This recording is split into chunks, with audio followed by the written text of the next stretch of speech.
અને આજે આપણે ડિસ્કશનમાં આગળ વધીએ છીએ. ડિસ્કશનની અંદર આજે પોલીસ રિફોર્મ. પેલો તો તમારી પરીક્ષા માટે કેમ જરૂરિયાત છે એની ચર્ચા કરીએ. કારણ કે સીધે સીધા બેઠા પૂછવાની શક્યતા હોય ખરી, પરંતુ તમારે આખી જિંદગી જો તમારે પીએસઆઈ હોય અથવા અત્યારે મોટા ભાગના કોન્સ્ટેબલ અહીં બેઠા છે અથવા કઈ ને કઈ સરકારની અંદર કામ કરેલા પોલીસ ખાતામાં વિદ્યાર્થીઓ બેઠા છે, તો આવનારા સમયમાં પોલીસ સ્ટેશન અથવા થાનું જેને કહીએ છીએ, થાનાની અંદર કામ કરતા દરેક લોકો અને ઉપરથી લઈને ઉપરની હાયરકીથી લઈને નીચેની હાયરકીમાં કેવી કેવી વસ્તુઓને સુધારને અવકાશ છે એમની ચર્ચા કરશું. પહેલું તો તમારી પરીક્ષા માટે ઉપયોગી શું છે પોલીસ રિફોર્મ્સ એની ચર્ચા કરીએ. તો એક નિબંધ 30 માર્કનો છે, કદાચ 5 નિબંધમાંથી એક નિબંધ સીધે સીધો આવો બેઠો પૂછી પણ નાખે. આજની પોલીસને સંવેદનશીલ, આધુનિક અને સ્માર્ટ બનાવવા માટે એવા કયા સુધારની આવશ્યકતા છે, તો એવા સુધારની આવશ્યકતા છે એની સવિસ્તાર ચર્ચા કરો કે જેને પોલીસ અને સ્માર્ટ બનાવી શકે છે. એક આ રીતનો એક ક્વેશ્ચન બની શકે છે. બીજું ક્યાં કામ લાગે છે કે તમે એવા લેખન કરો છો એની અંદર ક્યાંક ને ક્યાંક વેલ્યુ એડિશન કરવા માટે તમને કામ લાગી શકે છે. અમુક પોઈન્ટ તમને કામ લાગી શકે છે. ત્રીજું ક્યાં તમને કામનું છે તો તમારું પત્ર લેખન છે. પત્ર લેખનની અંદર મેં તમને કીધેલું છે કે ઔપચારિક પત્ર પૂછાવાની શક્યતાઓ વધારે છે, તો એની અંદર ક્યાંક ને ક્યાંક બેઠો પૂછી નાખે અથવા વેલ્યુ એડિશનમાં ક્યાંક ને ક્યાંક કામ લાગી શકે છે. અને ચોથું છેલ્લે તમે ફિલ્ડમાં જશો ત્યારે થોડોક કોલર ઊંચા કરીને ફરી શકો. 2-4 તમને એવા સુધારા આવડતા હોય, એક તમારા સિનિયર સાથે વાતચીત ટોકમાં એકાદી 2 કમિટીના નામ બોલી જાઓ અને 2 સુધારા એવા બોલી જાઓ તો તમારો જે હોલ્ટ છે એ વધી જાય. ઓહો, આ છોકરો તો બહુ સારું વાંચીને આવ્યો છે, પ્રકાશિત સમિતિને વાંચીને આવ્યો છે. ભલે પ્રકાશિત સમિતિના 7 જ રિફોર્મ્સ છે, 7 જ પ્રિન્સિપાલ છે તમને આવડતા હોય, પણ એવું લાગે ઓકે આને પ્રકાશિત સમિતિની ખબર છે, અને સેકન્ડ ARC ની ખબર છે, અને ગોર સમિતિની ખબર છે, થોમસ સમિતિની ખબર છે, તો થોડોક તમારો હોલ્ટ વધે અથવા તમારી રિસ્પેક્ટ વધે ક્યાંક ને ક્યાંક તમારા સિનિયર સાથે તમે ચર્ચાની અંદર. કારણ કે તમારા સિનિયર, તમે જો પીએસઆઈ થાઓ છો તો તમારા સિનિયર પીઆઈ હોય, તમારા સિનિયર ડીવાયએસપી હોય, તમારા સિનિયર એસપી હોય, અથવા ભવિષ્યમાં તમે હાયરકીમાં પ્રમોટ થઈને ક્યાંક ને ક્યાંક આ બધા સાથે તમારે કમ્યુનિકેશન સાધવાનું થશે, તો એની અંદર ક્યારેક ચર્ચા આવી નીકળી શકે છે. ત્યારે તમે આ વાત કહીશું. કારણ કે એ લોકો યુપીએસસી જીપીએસસી ની તૈયારી કરીને અહીંયા પહોંચેલા હોય છે, તો એને અલ્ટિમેટ પોલીસ રિફોર્મ્સ ક્યાંક ને ક્યાંક ભણેલા હોય છે. એટલે તો એક તમારી સાથે કેમિસ્ટ્રી સારી બેસી શકે તમારા સિનિયર સાથે, તો એ કામનું છે. આવી રીતે પોલીસ રિફોર્મ્સ 4-5 કારણથી આજે આપણે ભણી રહ્યા છીએ. પેલું, પોલીસ શું છે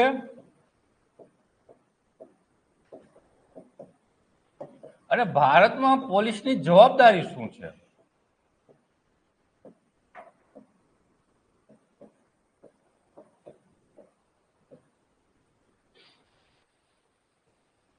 કામ કરો છો ઘણા બધા પોલીસમાં, તો તમને ખ્યાલ હોવો જોઈએ પોલીસ શું છે.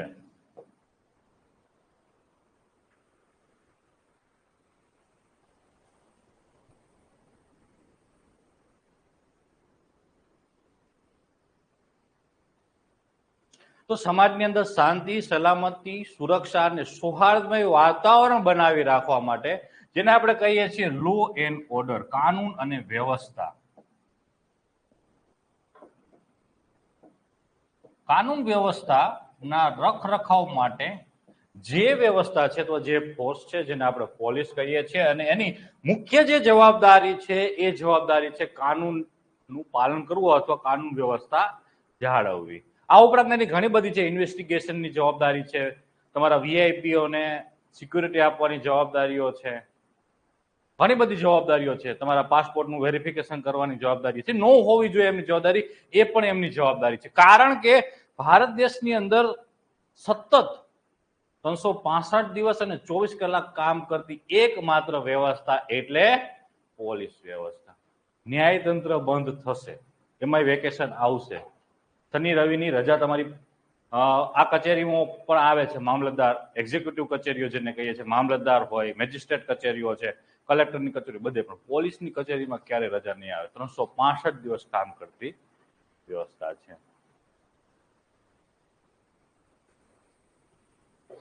તો આ પોલીસ શું છે અને પોલીસની જવાબદારીની આપણે ચર્ચા કર્યા પછી આગળ વધીએ. હાલ શા માટે પોલીસ સુધારની આવશ્યકતા છે?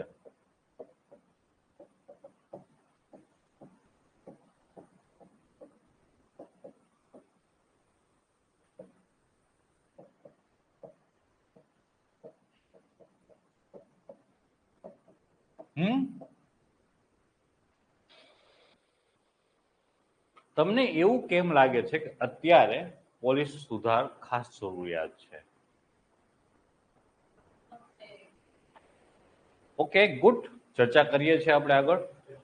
અહીં હું બે જોડે જોડે લેતો જાઉં છું. Challenges about police and why need of police reforms. એટલે કે પોલીસ સાથેના, પોલીસ વ્યવસ્થા સાથેના જે પડકારો છે એમની આપણે ચર્ચા કરતા જઈએ અને સાથે સાથે કેમ જરૂરિયાત છે.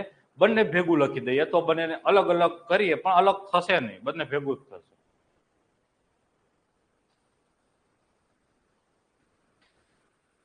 જેને આપણે કહીએ છીએ પોલીસ પ્રત્યેનો લોકોનો ડર અથવા નકારાત્મક અભિગમ.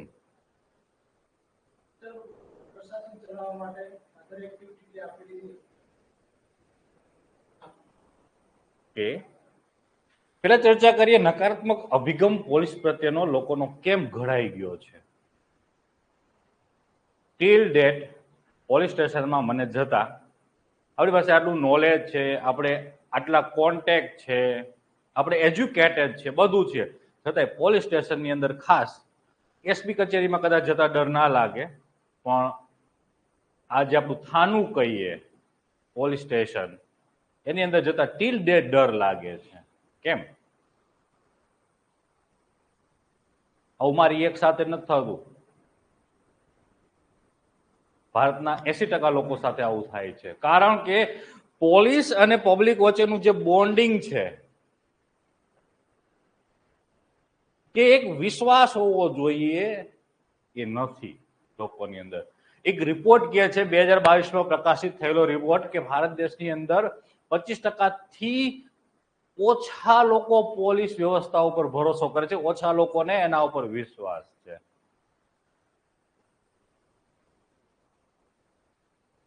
કેમ? તો ડર, નકારાત્મક અભિગમ. એવું કેમ થયું છે? આવું થવાનું કારણ શું છે?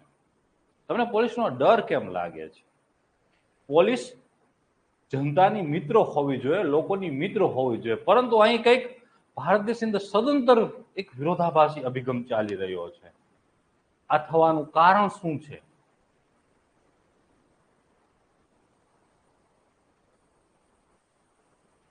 તમારા પોલીસનું આ જે ચરિત્ર છે, આવું ચરિત્ર પોલીસ વ્યવસ્થાનું થવાનું કારણ શું છે? વિચારો.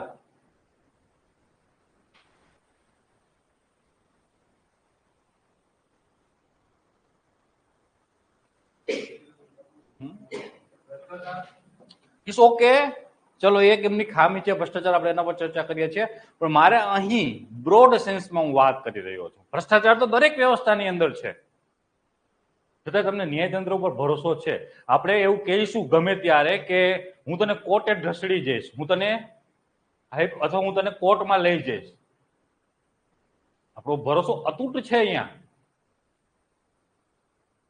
પોલીસ બાબતમાં નથી. એને એવું કહેવાય છે કે કહેવત છે ને કે પોલીસ સ્ટેશન અને દવાખાનું. કારણ કે પોલીસ સ્ટેશનથી ડર ના લાગવો જોઈએ, છતાં લોકો કેમ ડરી રહ્યા છે? મારો જ એક અનુભવ કહું, ચલો એ સંવેદનશીલતાની જયારે વાત આવે છે ત્યારે આપણે ચર્ચા કરશું.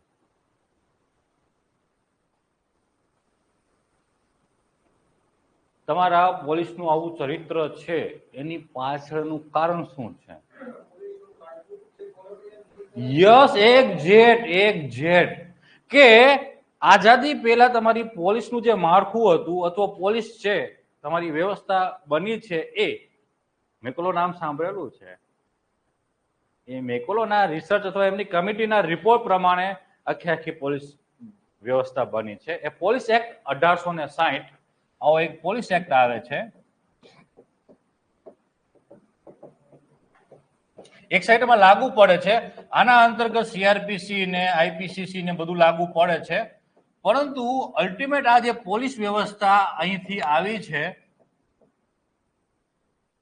પોલીસ વ્યવસ્થાનું ચરિત્ર જેમને બનાવેલું છે એ મેકોલો એમનું નામ છે, અને એ મેકોલો કમિટીના રિપોર્ટ પ્રમાણે આ એક્ટ આવેલો છે અને એમને આખી આખી પોલીસ વ્યવસ્થાને લાગુ પાડેલી છે.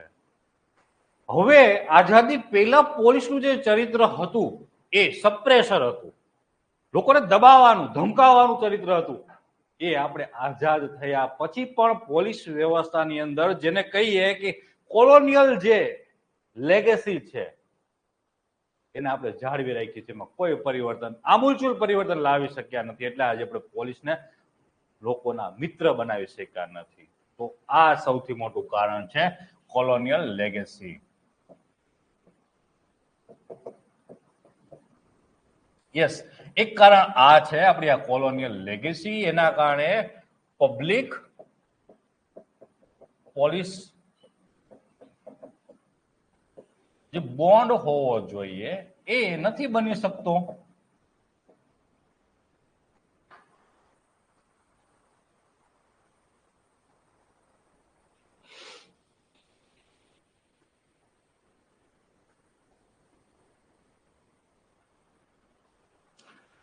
ચલો બીજું કારણ,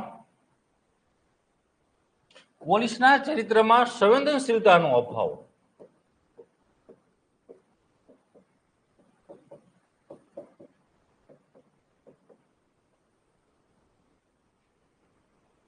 કેવી સંવેદનશીલતા હોય પોલીસમાં? જાઓ એટલે આવો આવો સાહેબ બેસો, તમે તો લોકશાહીના રાજા છો, તમે જનતા છો, તમે તમારા માય બાપ છો, આવો આવો બેસો, આવી હોય છે સંવેદનશીલતા. એક અપરાધીઓ સાથે સતત કામ લેતા લેતા એક સમય એવું આવે છે કે પોલીસ કર્મચારીઓની અંદર સંવેદનશીલતાનો અભાવ જોવા મળે છે, અથવા ટ્રેનિંગની અંદર એમને જે સંવેદનશીલતા શીખવવી જોઈએ એ સંવેદનશીલતા ક્યાંક ને ક્યાંક આપણી વ્યવસ્થાની અંદર ખામી જોવા મળે છે. તું તડાક અને જડબે સલાક, આ બે જ વસ્તુ તમને જોવા મળશે. ઇવન ઘણા કેસોની અંદર સંવેદનશીલતા ખાસ જરૂરિયાત હોય. એમાં મને સાંભળે છે અથવા હું તમને કહી શકું કે આવા કેસોની અંદર તો જોઈએ, લાઈક સુસાઇડલ કેસ હોય. સુસાઇડનો જે કેસ હોય એની અંદર પોલીસને ખરેખર સંવેદનશીલતા જોઈએ, પરંતુ એ તોડ કરવાના ઈરાદાથી પરિવાર સાથે એવું બિહેવિયર કરે કે પરિવારે જ એમનું ખૂન કરેલું હોય. આવું અમારા એક રિલેટિવની સાથે બનેલું હતું. પછી અમે 2-3 વ્યક્તિઓએ દખલ દીધી એટલે થોડુંક બધું વ્યવસ્થિત કામ થવા લાગ્યું. ખરેખર એટ ધેટ ટાઈમ પરિવાર આઘાતમાંથી પસાર થઈ રહેલો હોય, શોકમાંથી પસાર થયેલો હોય, અને પરિવારના સભ્યો સાથે એવી રીતે ઇન્કવાયરી કરવામાં આવતી હોય છે એટ ધેટ ટાઈમ કે તમને એવું લાગે કે આજ જાણી દોષી ના હોય. એક તો પરિવારનો સભ્ય ગુમાવેલો હોય છે, એમનો આઘાત હોય, એમના આઘાતમાંથી હજી પરિવારને આવતા વાર લાગે. ને કારણ તો અહીં તમને કહીશ, આવું થવા પાછળનું કારણ શું છે? આપણી પાસે ફોરેન્સિક વ્યવસ્થા છે, એમાં આધુનિકતાનો અભાવ છે. ફોરેન્સિક વ્યવસ્થા એટલે આખી ઇન્વેસ્ટિગેશનની તમારી જે વ્યવસ્થા છે એને ફોરેન્સિક વ્યવસ્થા કહેવાય. એ વ્યવસ્થામાં ક્યાંક ને ક્યાંક આધુનિકતાનો અભાવ છે, અને એ આધુનિકતાના અભાવમાં ઘણી વખત પોલીસ જજબાતમાં, જલ્દબાજીમાં ઘણી વખત અસંવેદનશીલતા દાખવી દેતી હોય છે.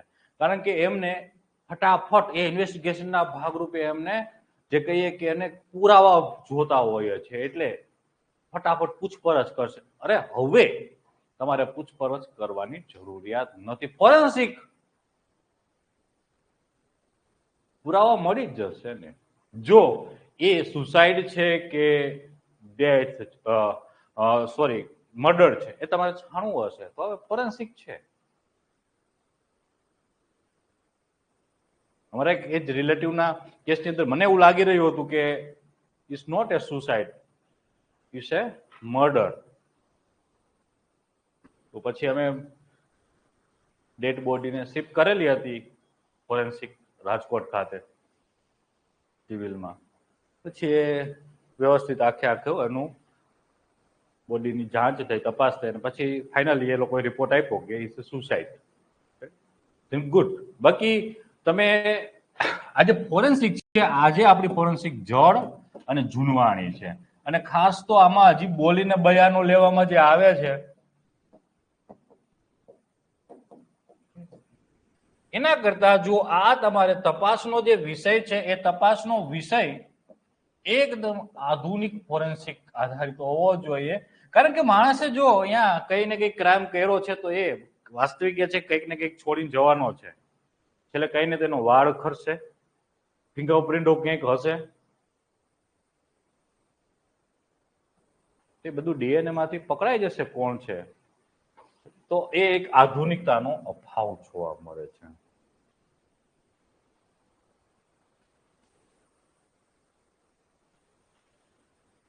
તો આ ઠીક છે. પછી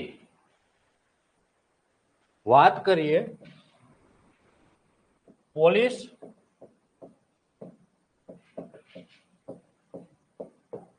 પોલિટિક્સ નેક્સસ.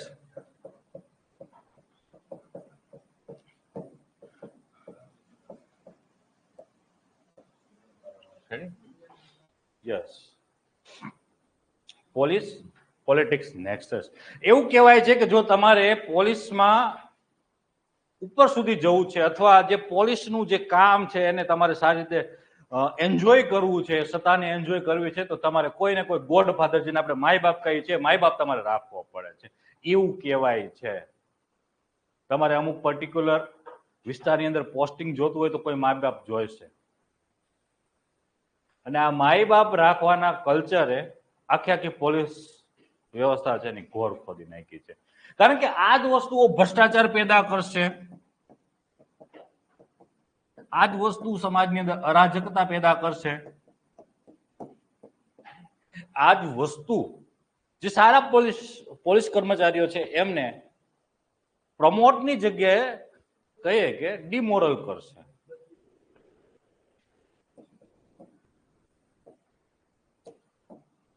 અને ધીમે ધીમે ધીમે લોકોનો પોલીસ ઉપરથી વિશ્વાસ ઉઠતો જાય છે. તો પોલીસ પોલિટિક્સ નેક્સસ છે, તો એ એક અત્યારે સમસ્યા બની રહી છે.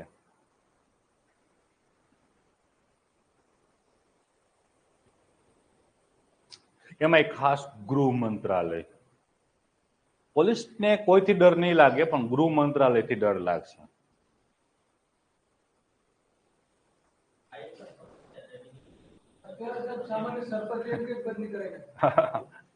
એ જ પોલીસ પોલિટિક્સ નેક્સસ. એની પાછળનું કારણ છે ગુજરાતમાં છેલ્લા 25 વર્ષથી સ્ટેબલ ગવર્મેન્ટ છે. એટલે એક આખા સિન્ડિકેટ એ રીતે કામ કરી રહ્યા છે કે તમારે નાનામાં નાનો સરપંચ અથવા તમે કહી શકો છો કે એ પર્ટિક્યુલર રૂલિંગ પાર્ટીનો સામાન્ય કાર્યકર્તા જે અધિકારીને ગાળો દઈને ચાલ્યો જાય છે. કારણ કે એને કોઈ ડર નથી, એને ખબર છે કે શું વધારે શું કરી શકશે અધિકારી, કઈ ના કરી શકે. ઉપરથી માય બાપ આવીને છોડાઈ જાય. મેં જોયું છે મારી સગી આંખે, પોલીસ સ્ટેશનમાં નહીં પણ હું મામલતદાર કચેરીની અંદર, કારણ કે આપણે આપણા તાલુકામાં રહેતા હોય એટલે આપણે બધાની હેસિયત ખબર હોય. કોઈ કાર્યકર્તા છે એની હેસિયત આપને ખબર હોય, પણ એ બહારથી આવેલા અધિકારીને એવું થાય કે ઓહો આ તો સાહેબનો અથવા આ તો એમએલએ નો ખાસ નજીક માણસ છે. આપને એની હેસિયત ખબર હોય, પાનના ગલે ઉભો રહે તો એમનો કે આવો, આપને ખબર હોય આપણા ગામનો હોય કે આપણા તાલુકાનો હોય. મેં મારી નરી આંખે જોયેલી ઘટના હતી કે એ રૂલિંગ પાર્ટીના એક કાર્યકર્તા આવીને મામલતદાર કચેરીની અંદર ધમકાવી જાય છે મામલતદારને. અરે મામલતદારને ધમકાવી છે ના જાય.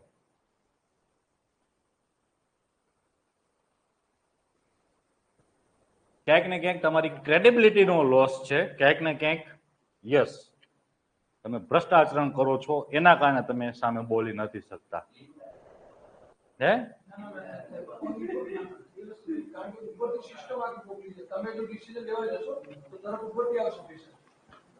એવું કોઈ ડિસિઝન નું કઈ હતું નહીં, એનું પર્સનલ કામ હતું. ઓકે, બાકી પોલિસી લેવલે કઈ તાલુકામાં કઈ કામ કરવાનું ધનકુટ તો હોય, બાકી હવે એનું પર્સનલ કામ માટે કઈક આવ્યો હતો, પ્લોટ હતો કઈ કરવાનો. એટલે આવી વસ્તુઓ થઈ રહી છે. તો એક આ પોલીસ પોલિટિક્સ નેક્સસ છે, એના કારણે પોલીસની ક્રેડિબિલિટી ઘટી રહી છે. પછી વાત કરીએ જોડે જોડે હવે ભ્રષ્ટાચારની.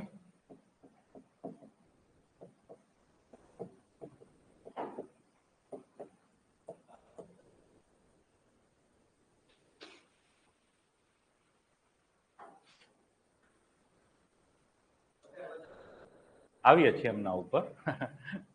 ભ્રષ્ટાચાર કેમ થઈ રહ્યો છે પોલીસ વ્યવસ્થામાં એ ચર્ચા કરીએ. એ પહેલા ભ્રષ્ટાચારની સ્થિતિ શું છે એ વાત કરીએ. તો ટ્રાન્સપરન્સી ઇન્ટરનેશનલ નામની સંસ્થા છે જે વૈશ્વિક ભ્રષ્ટાચાર ઉપર નજર રાખે છે. દેશ દુનિયામાં દરેક વ્યવસ્થાની અંદર, દરેક દેશની અંદર કયા પ્રમાણમાં ભ્રષ્ટાચાર કઈ રીતે થઈ રહ્યો છે એમના એ રિપોર્ટ તૈયાર કરે છે અને બહાર પાડે છે. તો એને એવું કહેલું છે કે ભારતની અંદર ભ્રષ્ટ વ્યવસ્થામાં આ છે. તો સૌથી ભ્રષ્ટ વ્યવસ્થા પોલીસ વ્યવસ્થા છે.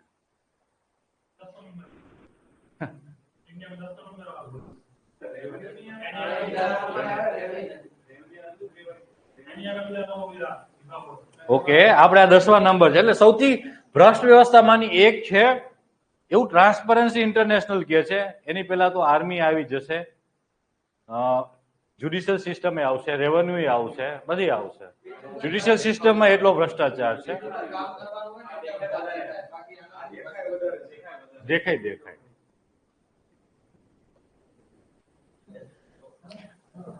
તો સૌથી વધુ ભ્રષ્ટ વ્યવસ્થામાંની એક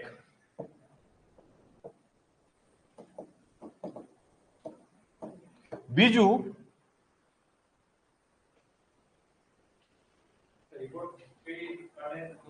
ટ્રાન્સપરન્સી ઇન્ટરનેશનલ નામની સંસ્થા છે.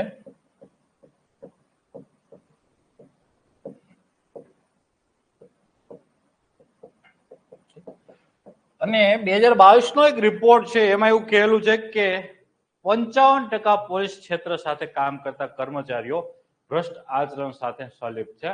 આંકડો કદાચ ઓછો છે, વધારે હોઈ શકે છે. સરકારી આંકડો છે. યસ, એટલે આપણે તો આ સરકારી આંકડો લખવો જોઈએ. 55% કર્મચારી ભ્રષ્ટ આચરણ સાથે સંકળાયેલા છે આ વ્યવસ્થાના.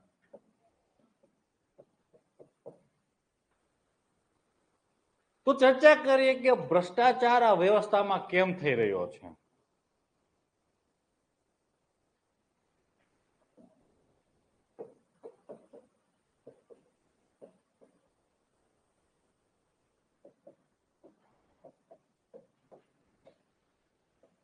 ચલો એક વાત કરીએ કે વેતન ઓછું છે. હવે ગાંધીનગર જેવા શહેરની વાત કરીએ કે 25,000 કોઈ કોન્સ્ટેબલ કામ કરી રહ્યો છે, 25,000 એક બેચલર લાઈફ નથી જીવાઈ રહી અહીં, તો ફેમિલી લાઈફ માણસ કેમ જીવી શકે છે? અને તમને એમ થશે કે સરકાર બધું જ આપે છે. ક્યાંથી આપે છે? શું આપે છે? તમને એમ થશે કે હાઉસિંગ આપે છે સરકાર. રેડી? હવે એવો એક રિપોર્ટ છે કે ભારત દેશની અંદર 17 લાખ પોલીસ કર્મચારીઓ છે અને કુલ પોલીસ આવાસ, જેને પોલીસ હાઉસિંગ કહીએ છીએ, એ 5.5 લાખ છે.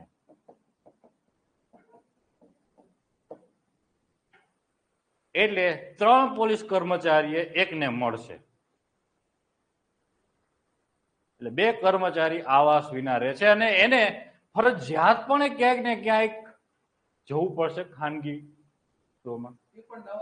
હા, એનો ઓછો છે. ડીવાયએસપી ને તો કોઈ ઇસ્યુ જ નથી, સરકાર બધું આપે છે. પીએસઆઈ ને કોઈ ઇસ્યુ નથી, પીઆઈ ને કોઈ ઇસ્યુ નથી, એને નથી મળતા. ઓકે, એટલે પીઆઈ થી ઉપરના લોકોને જ મળે છે 5.5 ચલો, તો આ પરિસ્થિતિ છે પોલીસ હાઉસિંગની. તો એક આ પોઈન્ટ લખો કે હાઉસિંગ નો અભાવ એ એમને ભ્રષ્ટ આચરણ કરવા માટે છે. ઓછું વેતન એ એમને ભ્રષ્ટ આચરણ કરવા માટે પ્રેરિત કરે છે. અને વાસ્તવિકતા એ છે કે એશિયાની અંદર જ વધારે ભ્રષ્ટાચાર જોવા મળે છે, યુરોપમાં કેમ જોવા નથી મળતો? કારણ કે અહીંયા સંસાધનોનો અભાવ નથી, વેતન પર્યાપ્ત છે એટલે ઓછો ભ્રષ્ટાચાર થાય છે. અહીં આપણે વેતન અપર્યાપ્ત છે, ગરીબી વધુ છે, તો યસ એ ગરીબીમાંથી બહાર આવવા.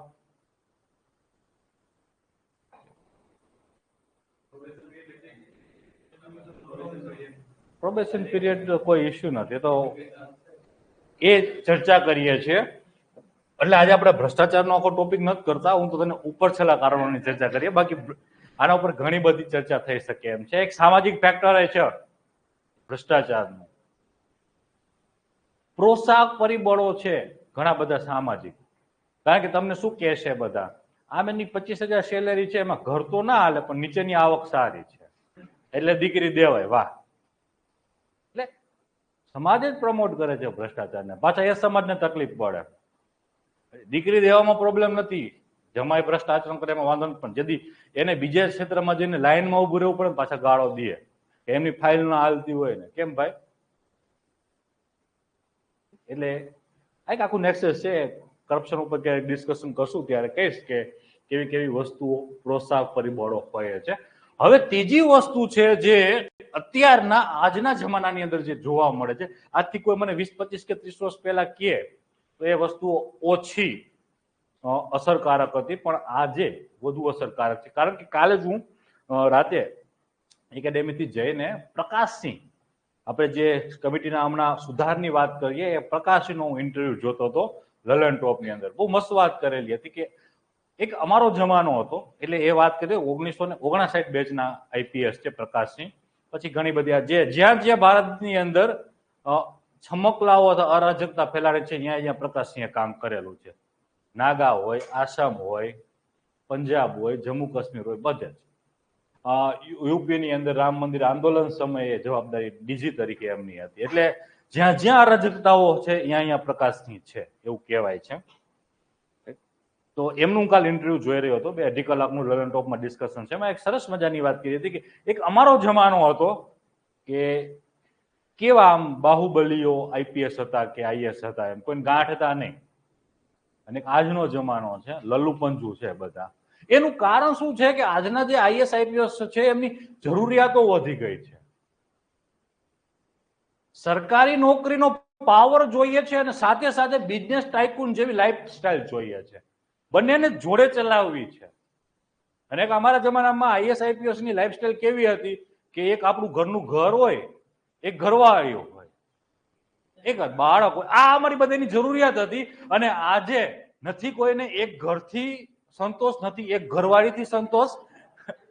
એ સરસ મજાની વાત કરે છે કે નથી કોઈને એક જિલ્લામાં પ્રોપર્ટીથી સંતોષ, બધાને એક આખી બિઝનેસ ટાઇકૂન જેવી રજવાડા ઉભા કરવા છે. રેડી? તો આ એ વાઇસ વર્ષા, આ તો એ વ્યક્તિ તરીકે બોલી રહ્યા હતા. રેડી?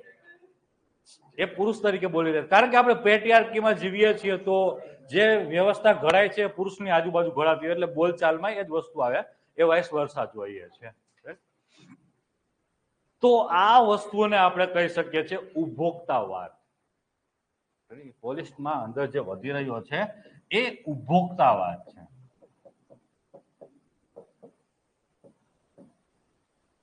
સમય મળે છે ત્યારે એ લલન ટોપ વાળું, અત્યારે નહીં, એક્ઝામ પૂરી થઈ જાય છે પછી એ જોજો કે ઘણી વખત એવું કહેવાય છે કે તમે સત્યનિષ્ઠ હોય છો તો તમને પનિશમેન્ટ મળે છે. મસ્ત વાત કરી કે મને સત્યનિષ્ઠ હોવાનું ઘણી વખત પનિશમેન્ટ મળ્યું છે, પરંતુ મારી સત્યનિષ્ઠાએ મને એવા પદ ઉપર બેસાડ્યો છે મેં ક્યારે જિંદગીમાં કલ્પના નથી કરી. મારી યાર ઘણા બધા આઈપીએસ થઈ ગયા હતા કે મારે પહેલું જ મારું જે પ્રમોશન હતું, પહેલું જ, એટલે અહીંયા એક રેન્જ આઈજી હોય તમારે 3-4 જિલ્લાનો તમારી વ્યવસ્થાની અંદર, એમાં એ કે મેરઠનો હું રેન્જ આઈજી, મેરઠનો રેન્જ આઈજી કે કોઈ જુનિયર ઓફિસરને ક્યારે બનાવવામાં ના આવે. મારી સત્યનિષ્ઠાએ મને પેલું જ મારું પ્રમોશન અહીં હતું કે 3-4 વર્ષ પછી જ મેરઠનો. અને એ મેરઠ એટલે જાટનો પ્રદેશ. અને એ સમયે ભારતના ગૃહમંત્રી હતા ચૌધરી ચરણસિંહ. નો કોઈનું સાંભળે, જાટ વિરુદ્ધ તો કોઈ ના સાંભળે. હું નથી જાટ, નથી મારી કોઈ એમની સાથે ઓળખ, છતાંય મને અહીં બેસાડ્યો. અહીં ચૌધરી ચરણ સિવાય, ચૌધરી ચરણસિંહ ના કે એના સિવાય કોઈને બેસવામાં નામ આવે, મને બેસાડ્યો કે. એટલે આ મારી સત્યનિષ્ઠાએ મને કે ઉપર સુધી લઈ જવામાં ઘણો બધો ભાગ ભજવ્યો છે. અને વાસ્તવિકતા એ છે ફિલ્ડની અંદર તમારે 5-7 વર્ષ 10 વર્ષ જો એક પ્રામાણિક અધિકારી તરીકે કામ કરવું છે તો તમે 5-10 વર્ષ જો સસ્ટેન કરી ગયા વ્યવસ્થાની અંદર, પછી તમારો જે ઋતબો છે આખી પોલીસ વ્યવસ્થા હોય કે તમારી રેવન્યુ વ્યવસ્થા છે, જે ફિલ્ડમાં તમે કામ કરી રહ્યા છો, અહીંયા ઋતબો તમારો કંઈક અલગ જ હોવાનો છે. સરકારને એવી જગ્યાએ જરૂરિયાત છે અથવા સરકાર માની લો કે એવી જગ્યા છે જે કોઈ કામ નથી કરી શકતું, અહીંયા તમને એ જવાબદારી આપશે. એક ક્રેડિબિલિટી તમારી એવી હોય, કારણ કે સરકારને એક લોકોને જવાબ આપવાનો છે, એકાઉન્ટેબલ છે સરકાર લોકો પ્રત્યે. અહીંયા એવો વ્યક્તિ બેસાડવો જ જોશે કે જવાબ આપવો પડશે.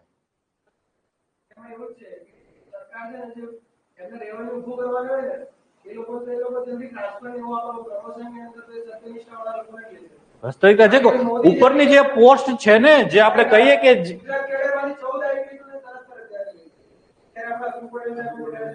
એટલે એ જ કહું છું કે જ્યાં એક 10 વર્ષ જેવો ટેન્યુર તમે ગણીને ચાલો કે તમારે બહુ જ તકલીફદાયક રહી શકે છે, પછી જ્યાં ક્રેડિબિલિટી વાળી પોસ્ટ છે કે સરકારની આ ક્રેડિબિલિટી ખરડાઈ શકે છે અને ક્યાંથી એની ક્રેડિબિલિટી બની શકે છે, ત્યાં તમને બેસાડશે. હસમુખ પટેલની જ વાત કરો તો રેડી વાસ્તવિકતા એ જ છે. પ્રકાશસિંહ છે કે બોલાવ્યા પાછા, એમને માથાકૂટ થઈ જાય છે ત્યારે કલ્યાણસિંહ છે, કલ્યાણસિંહ ની સાથે ઘણા બધા પછી વાદ વિવાદ થાય છે, કારણ કે આ માણસે કોઈને ગાંઠતો નહોતો અને ઓલો માણસે કોઈને ગાંઠતો નહોતો, બે હરખેરખા ભેગા થઈ ગયા અને થોડીક પ્રોબ્લેમ પડી રહી હતા કલ્યાણસિંહના પીએસ ને. એ આઈએસ હોય, ગાંઠે નહીં, એમનો ઓર્ડર એ માને નહીં કોઈ માણસ, ડીજી કે ડીઆઈજી. તકલીફ થતી હતી એટલે પછી કાન ભંભણી કરીને આને ત્યાંથી નીકળી ગયા. પછી રામ મંદિર આંદોલન થાય છે, પાછા બોલાવવા પડે છે, કારણ કે ખબર છે કે આના વિના હવે આપણો છૂટકો નથી. એટલે એક વ્યક્તિ તરીકે તમે એવી વસ્તુઓ બનાવી શકો છો. ચલો, એટલે આ ભ્રષ્ટ આચરણ પાછળના કારણોની ચર્ચા કરી, અંદર આપણે વેતનની પણ વાત કરી લીધી, એની સાથે સાથે આપણે પોલીસ હાઉસિંગની વાત પણ કરી લીધી. હવે આવીએ રિસોર્સિસની અંદર. કરીએ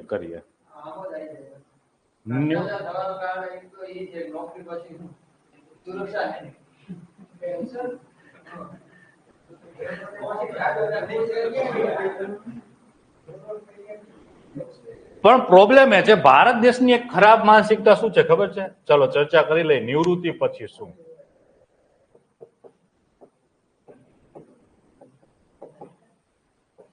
આપણા દેશની એક આ એવી ખરાબ માનસિકતા છે કે નિવૃત્તિ પછી શું? હું કાયમી કહીશ કે નિવૃત્તિ પછી પ્રવૃત્તિ. તમને તકલીફ શું છે? 58 વર્ષે અટાકટ્ટા જો સરકારમાં તમને કોઈ પણ પ્રકારને એવું કઈ વાડીએ તો જવું નથી પડ્યું, તમારું શરીર થાકી ગયું હોય. બીજું, મને અહીં વેસ્ટર્ન કલ્ચર બહુ મજા આવે છે, ગમે છે કે વેસ્ટર્ન કલ્ચરની અંદર એમનો વડાપ્રધાન હોય કે એમનો રાષ્ટ્રપતિ હોય, 4-5 વર્ષનો ટેન્યુર પૂરો થઈ જાય, બીજે દિવસથી પ્રાઇવેટમાં નોકરી કરવા જાય છે. અને આપણે 17 પેઢીનું ભેગું કરી લેવું હોય છે. શું છે એટલું બધું કેને આટલું ભેગું કરવાનું છે? તમે આ એવું છે કે તમને આવનારી પેઢી માટે તમે ભેગું કરી લો છો, પણ આ સંસારનો નિયમ છે, સંસારનો ઘટનાક્રમ છે કે તમારી 3-4 પેઢીએ એક પેઢી કપાતર પાકવાની જ છે. એટલે તમે ગમે એટલું ભેગું કરશો, એ ત્રીજી પેઢી કદાચ એવું બની શકે છે કે ત્રીજી પેઢી તમે જીવતા જ જોઈ લ્યો. તમે 80-85 જીવો છો, તે ત્રીજી કે ચોથી પેઢી આવી ગઈ હોય રણ મેદાનમાં રણસિંગુ ફૂકીને તમને ફૂકી નાખે, વાર ના લાગે. એટલે બહુ ભેગું કરવાની એવી લાલચ રાખવી નહીં. કે હા, એક વસ્તુ છે કે પૈસો પણ સરકારની અંદર, હા તમે બિઝનેસ ટાઇકૂન છો તો એ પૈસો તમને સોસાયટીની અંદર સન્માન અપાવે છે, પણ સરકારની નોકરીમાં તમે ઈમાનદાર છો તો તમારું સન્માન વધશે. વાસ્તવિકતા આ છે. જો તમે સન્માન માટે પૈસો ભેગો કરો છો તો એનાથી સન્માન નથી મળતું. સરકારની નોકરીની અંદર પ્રામાણિક અધિકારીને વધુ સન્માન મળે છે. ઇવન એમના વિરોધી, તો તમે જેમના વિરોધમાં કામ કરેલું છે એ લોકો તમને ખરેખર રિસ્પેક્ટ આપતા હોય છે. હા, એટ ધેટ ટાઈમ ટસર હાલતી હોય એ અલગ વસ્તુ છે, પણ પ્રામાણિક અધિકારીઓને કાયમી સરકારની અંદર રિસ્પેક્ટ મળે છે. આ તમારા 75-77 વર્ષનો ઇતિહાસ છે, અને આપણે એવા જ અધિકારીઓને યાદ કરશું કે જે કંઈક ને કંઈક સમાજમાં યોગદાન આપીને ગયા છે. કેટલાય આઈપીએસ છે, કેટલા આઈએસ આવીને વહી ગયા, કેટલાને યાદ કરીએ છીએ, કેટલા પીએસઆઈ આવીને વહી ગયા. ગુજરાતની અંદર નામ પૂછું તો અત્યારે આઈએસ આઈપીએસ ના કેટલાને આવડે? ઈમાનદાર સિવાય કોઈને નહીં આવડતા હોય. કેટલાય છે આઈપીએસ તો 50-60 હશે ગુજરાતમાં, આઈએસ છે 50-60 કે 100 સુધી હોઈ શકે છે આખી વ્યવસ્થા ચલાવવા માટે, પણ તમને નામ કેટલા ના આવડશે? તો આ વાસ્તવિકતા છે. તો નિવૃત્તિ પછી શું? તો પ્રવૃત્તિ. આ પ્રવૃત્તિ વાળી જયારે તમારી અંદર એક મગજમાં એક આ વસ્તુ બેસી જ જશે, જે વેસ્ટર્ન કલ્ચરમાં જોવા મળે છે કે એમનો વડાપ્રધાન સાયકલ લઈને જાય અને નિવૃત્ત થાય છે, 5 વર્ષનો ટેન્યુર પૂરો થઈ જાય પછી પ્રાઇવેટમાં કામે કરવા માંડે. ઓબામા જેવા, કે બરાક ઓબામા જેને કહી શકાય કે ગ્લોબલ પોલીસ એવા અમેરિકાનો વડો, સૌથી શક્તિશાળી પોસ્ટ આ દુનિયાની, એના ઉપર બેસીને જેવો નિવૃત્ત થાય છે બીજા દિવસથી પ્રાઇવેટમાં નોકરી કરવા વહી જાય છે. અને આપણે સરપંચ થયા હોય, એક વખત 5 વર્ષનો ટેન્યુર પૂરો કર્યો હોય, તોય એક સરપંચ લખવાનું ભૂલે નહીં ગાડીમાં, લાલા સરપંચ જ હતો. હવે તો ચાલુ થયું છે કે ઓલા તાલુકા પંચાયતના સભ્યો હોય એને લખવાનું ચાલુ કર્યું, તાલુકા પંચાયત સભ્ય આ તાલુકો. હવે થોડોક સમય પછી આવશે ગ્રામ પંચાયત સભ્ય આ ગામ. શું છે આટલું બધું? અને ખરેખર જો એક વખત આ સત્તાવાળું મગજમાંથી તમારું નીકળી જાય, એક વિવેક આવી જાય તમારી અંદર, તો જીવવાની ખરેખર મજા આવે એવું છે. આ એક તમને લાગે સાયકોલોજીકલ બર્ડન છે, વધુ કઈ નથી. સોસાયટી એજ્યુકેટેડ થશે, ઉપર જશે ત્યારે આવશે, સમય લાગશે. વેસ્ટર્નની અંદર પેલા આપણા જેવું જ હશે, આઈ થિંક 200 વર્ષ પહેલા, 100-150 વર્ષ પહેલા. ધીમે ધીમે એજ્યુકેશનનું પ્રમાણ વધે, આ વસ્તુ ઘટે. ચલો, તો આની ચર્ચા કરી લીધી. હવે આવીએ રિસોર્સિસ.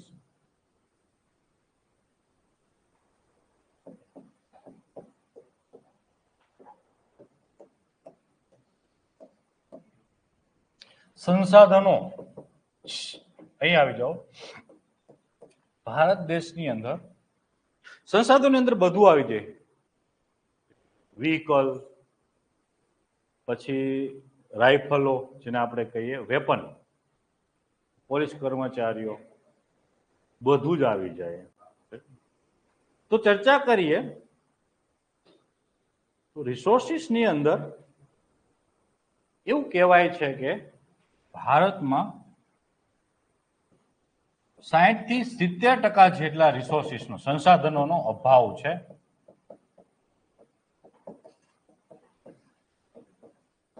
અને એમાં હાઈએસ્ટ વાત કરીએ તો રાજસ્થાન અને વેસ્ટ બંગાળ છે.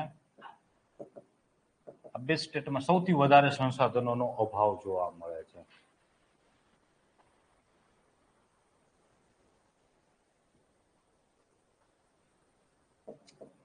એટલે તમને ઘણી વખત જોવા મળશે, કારણ કે પોલીસ એ રાજ્યનો વિષય છે. 2008ના હુમલામાં તમે જોયું હશે કે તમારા જે પોલીસ કર્મચારીઓ જે આતંકવાદીઓને રોકવા જઈ રહ્યા હતા, મોટી મોટી ઓલી રાઇફલો હતી, હા, એ કોઈ ફૂટે જ નહીં એવી. રેડી? હા.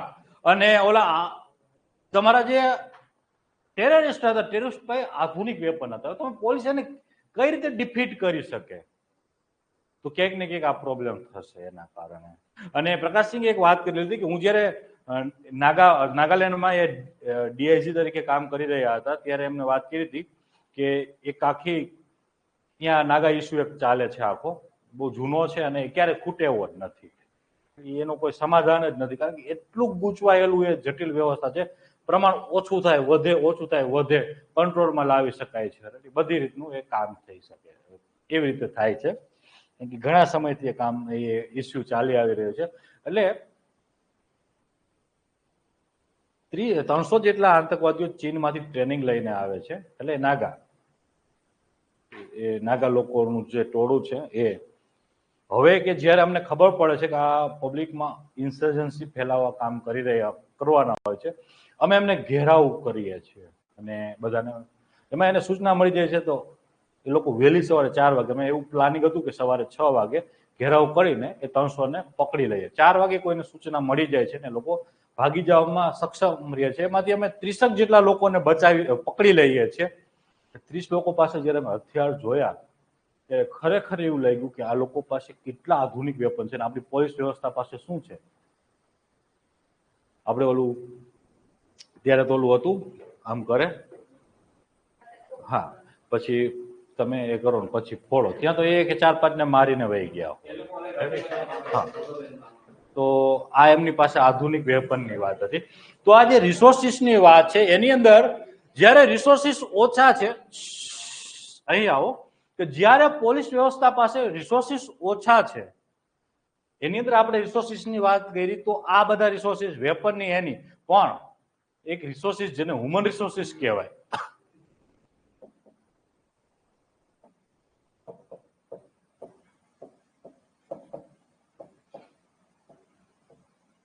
યુનાઇટેડ નેશન્સ એવું કહે છે કે 1 લાખની વસ્તી ઉપર 222 જેટલા પોલીસ કર્મચારીઓ હોવા જોઈએ. ત્યારે તમે એમને સારી રીતે શાંતિ, સલામતી અને સુરક્ષા પૂરી પાડી શકો છો. આ એક આઈડિયલ રેશિયો છે. અને ભારત દેશની અંદર 1 લાખની વસ્તી 15 થી 17 કે 20 હશે ગામડાઓની વ્યવસ્થામાં, શહેરોમાં થોડાક વધારે હશે, 70-75.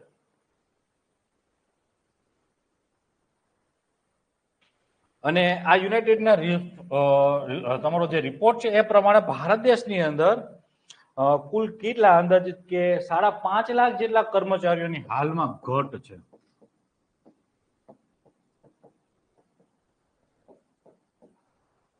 ઘટ એટલે અછત જોવા મળે છે. તો હવે આના કારણે શું થશે કે જો પોલીસ કર્મચારીઓ અપર્યાપ્ત માત્રામાં છે તો જેટલા લોકો છે એના ઉપર શું થશે, કામનું ભારણ વધશે, ઓવરબર્ડન, કામનું બર્ડન વધશે,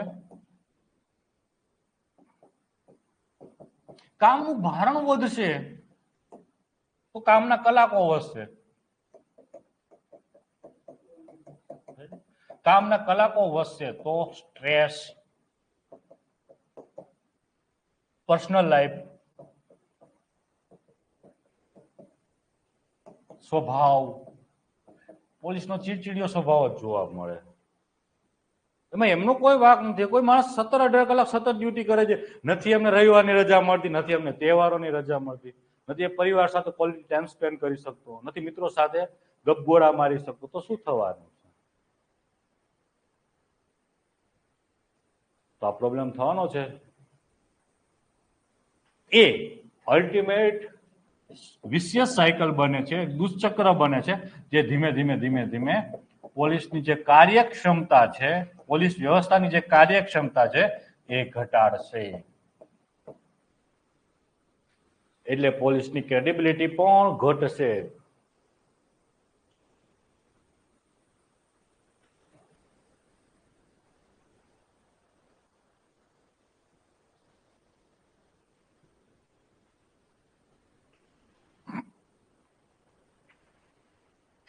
ચલો હવે એક આઈપીએસ સાથેના ઇસ્યુની ચર્ચા કરી લઈએ. ફેડરલિઝમ આપણું સ્ટ્રક્ચર છે, ચર્ચા કરું તમને થોડું. સંઘવાદ એવો આપણો ઢાંચો છે. પોલિટીની અંદર તમે આને વાંચેલો છે આ ટોપિકને.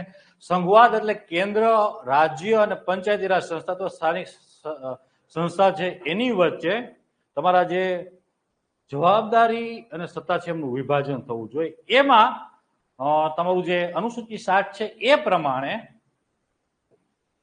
પોલીસ એ રાજ્યનો વિષય છે.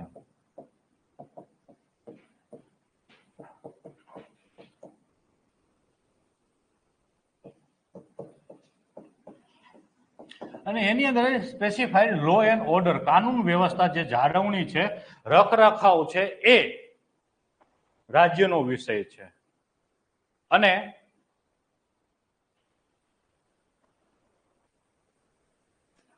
દેશની એકતા, અખંડિતતા અને સંપ્રભુતા જાળવવા એ કેન્દ્રનો વિષય છે, એમની જવાબદારી છે, જેને કહીએ અનુસૂચિ 7 પ્રમાણે એકતા, અખંડિતતા, અને સંપ્રભુતા. તો આના ભાગરૂપે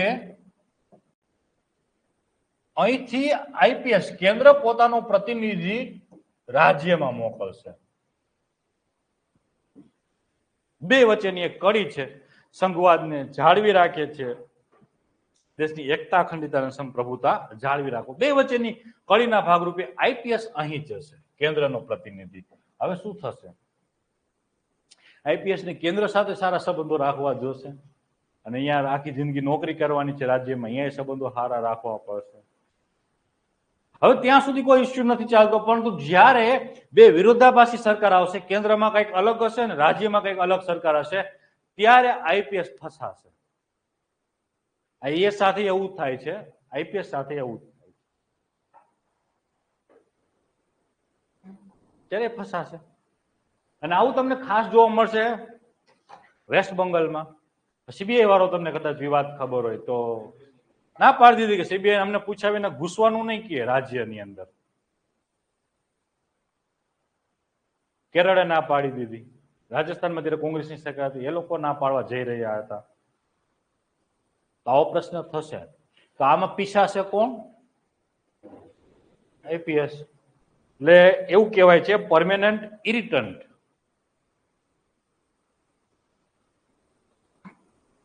અને હવે ચર્ચા કરીએ પોલીસ એકાઉન્ટેબિલિટી.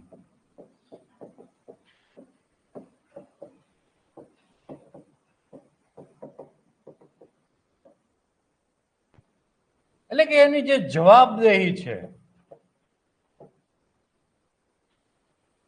શું છે પોલીસની?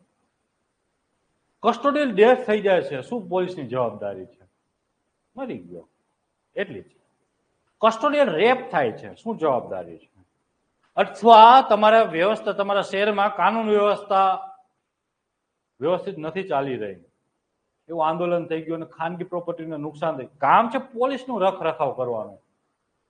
તો જવાબદારી કોણ લેશે? જવાબદારી કોણ લેશે? પોલીસ લે છે ક્યારે? નહીં લે. હજી એક એકાઉન્ટર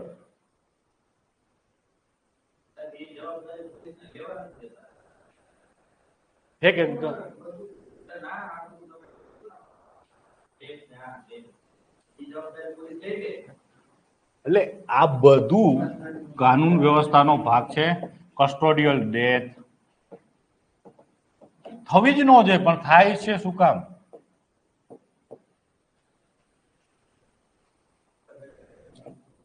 અનવોન્ટેડ એરેસ્ટ.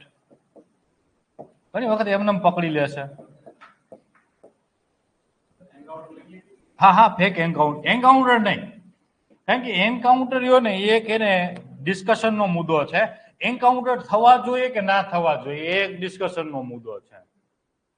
એન્કાઉન્ટર એ તમે ન્યાયતંત્રને બાયપાસ કરો છો, સ્પષ્ટ દેખાય છે. કારણ કે પોલીસ વ્યવસ્થા અથવા એક્ઝિક્યુટિવ જેને કહીએ, ત્રણ આપણે જે લોકશાહીના પિલાર છે, એમાં જે કામ જ્યુડિશરીનું છે, નિર્ણય આપવાનું, ડિસિઝન આપવાનું, એ નિર્ણય કોણ લઈ લેશે?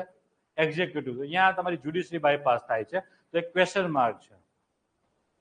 અને બીજી બાજુ ઘણી વખત એન્કાઉન્ટર ચાલો હોઈ શકે છે, અમુક એવા અપરાધીઓ હોય છે કે એ ફટાફટ નાશ પામે, એમાં સમાજનું હિત હોય છે, એમાં એન્કાઉન્ટર જાય જ હોય. પરંતુ ઘણી વખત પોલીસ અને પોલિટિક્સ એ એન્કાઉન્ટર થકી પોતાની જે કહીએ કે ક્રેડિબિલિટી બનાવવાનો પ્રયાસ કરશે. લોકોની અંદર, ગુજરાતની અંદર વચ્ચે એક સિલસિલો ચાલ્યો હતો ફેક એન્કાઉન્ટરનો. કદાચ બે ઠીક છે, પછી ચૂંટણી આવે એ પેલા 3-4 એન્કાઉન્ટર અમુક પર્ટિક્યુલર સમુદાયના કરી શકે અને એનાથી ધ્રુવીકરણ થતું. એવું યુપીમાં થઈ રહ્યું છે. તો આ એક પોલિટિક્સ માટે જે એન્કાઉન્ટર થાય છે એ ખરાબ બાબત છે.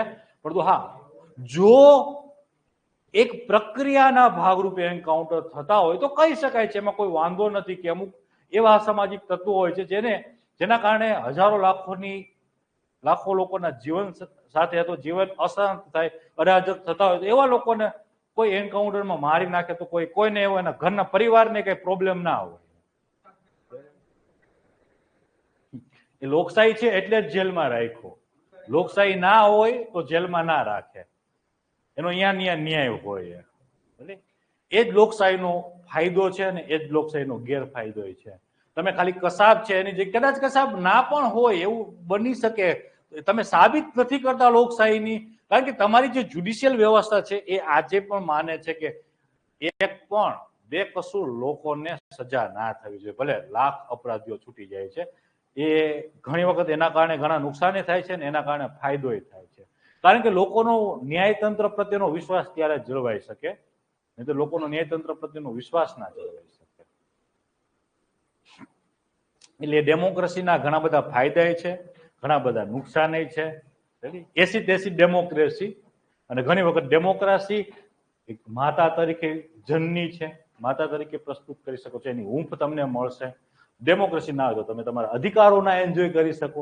અને ઘણી વખત આ ડેમોક્રેસીની રાહમાં તમારી વિકાસની પ્રક્રિયા ધીમી પડતી હોય છે, તમારી ન્યાયતંત્રની પ્રક્રિયા ધીમી પડતી હોય છે. એ એનું નુકસાન, નેગેટિવ પાસું છે. આપણે તે દિવસે ડેમોક્રેસીની ચર્ચા કરી, તે દિવસે મેં એ પોઈન્ટ બધા તમને કીધા હતા કે વિકાસની પ્રક્રિયા ઘણી બધી આના કારણે ધીમી પડતી હોય છે. તો આ પોલીસ એકાઉન્ટેબિલિટીની વાત છે. ચલો હવે આગળ જઈએ કે 2-3 પોઈન્ટ છે, એમાં એક પોઈન્ટ લખીએ ડાયવર્સિટી. પોલીસની અંદર જે ડાયવર્સિટી હોવી જોઈએ, વિવિધતા.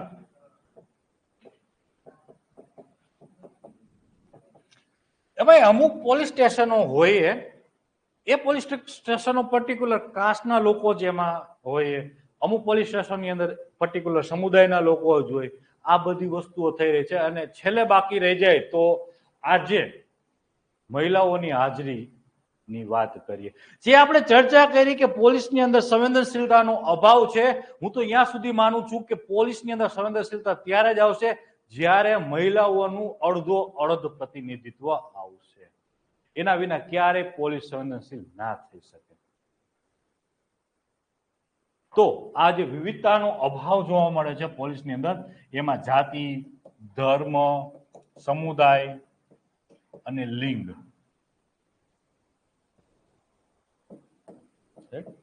તો આ બધી જે છે એમાં ખાસ મહિલા કેટલું પ્રતિનિધિત્વ હશે ભારત દેશમાં ઓવરઓલ જ્યારે પોલીસની સરેરાશ કાઢવામાં આવે મહિલાની, તો કેટલું પ્રતિનિધિત્વ હશે? વિચારો કેટલું હશે? ના, એમ તો વધારે છે. Yes, exact 11.3%. એટલે 11% જેટલું લખી શકો છો.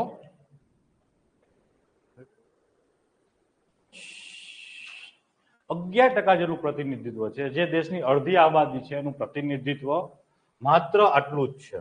તો એક આ વાત તમે કરી શકો છો. હવે ઘણી વખત ખબર છે આપણે કહીએ છીએ કે પોલીસ બહુ લેટ પહોંચે છે. એનું કારણ શું છે લેટ પહોંચવાનું?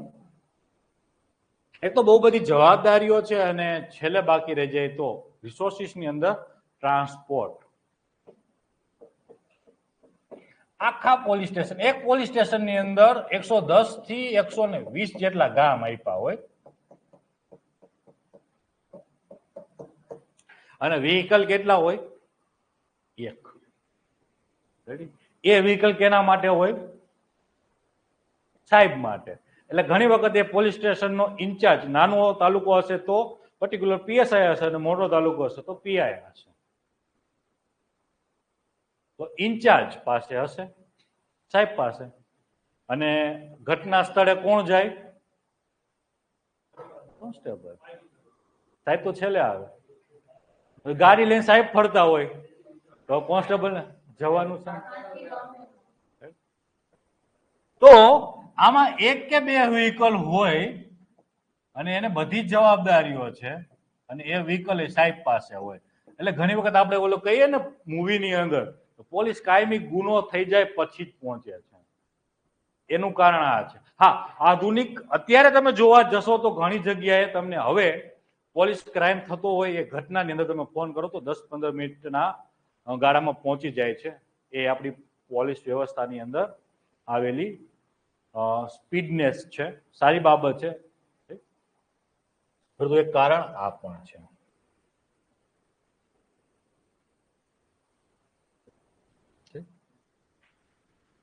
અને બીજી ચર્ચા કરીએ પોલીસની અંદર, તો બધા કામ માટે એક જ પોલીસ છે. બધા જ કામ. હવે એ જ વ્યક્તિ ફોરેન્સિક નું કામ કરશે, એ જ વ્યક્તિ લો એન્ડ ઓર્ડર નું કામ કરશે, કાનૂન વ્યવસ્થાનું. એ જ વ્યક્તિ પાછો સિક્યુરિટી, તાલુકામાં કોઈ આવતા હોય વીઆઈપી તરીકે સિક્યુરિટી નું કામ કરશે. પાછી કોર્ટમાં હાજરી, પાસપોર્ટ વેરિફિકેશન,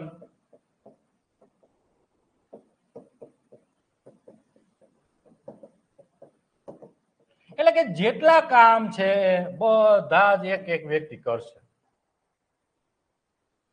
બટ ઓબ્વિયસલી ઘણા માણસની સ્કિલ લો એન્ડ ઓર્ડરમાં સારી હોય, ફોરેન્સિકમાં ના સારી, પણ એને કામ તો ફોરેન્સિકનું પાછું તપાસનું કરવાનું છે, ઇન્વેસ્ટિગેશનનું કરવાનું છે. હવે ઘણી વખત કોઈ વ્યક્તિનું આમાં કામ સારું છે, આમાં નથી સારું, તો હવે આમાં જેનું કામ સારું છે ને લો એન્ડ ઓર્ડરનું કામ એ કરવાનું છે.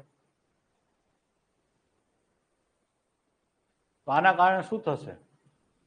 વ્યવસ્થા ધીમી પડશે અથવા ન્યાયમાં ક્યાંક ને ક્યાંક પ્રોબ્લેમ આવશે. તો બધા જ માટે એક પોલીસ છે, સેપરેશનનો અભાવ છે.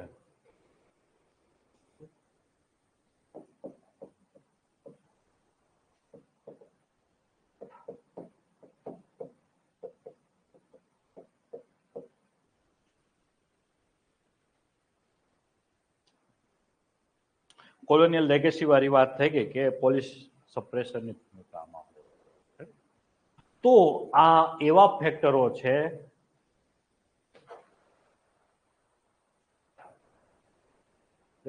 કે જે તમને એવું કહેવામાં આવે છે કે હવે ભારતમાં પોલીસ રિફોર્મ્સની જરૂરિયાત છે અને આટલા કારણો છે, એના કારણે આપને એવું લાગે છે કે કરવા જોઈએ. તો શું અત્યાર સુધી ક્યારેય પોલીસ રિફોર્મ્સ થયા જ નથી? યસ એ તાલીમનો ભાગ. યસ, તાલીમ તમે લઈ શકો છો, સંવેદનશીલતા તાલીમોની, તો તાલીમોમાં સમયાંતરે અપગ્રેડેશન આવવું છે, અપગ્રેડેશનનો અભાવ. કરાય બોલાવી લ્યો, વર્ષમાં અઠવાડિયું મજા કરાવો અને શીખવાડી દો કંઈક નવી જે ટેકનોલોજી આવી છે, નવો કોઈ અભિગમ વિકસિત થયો છે.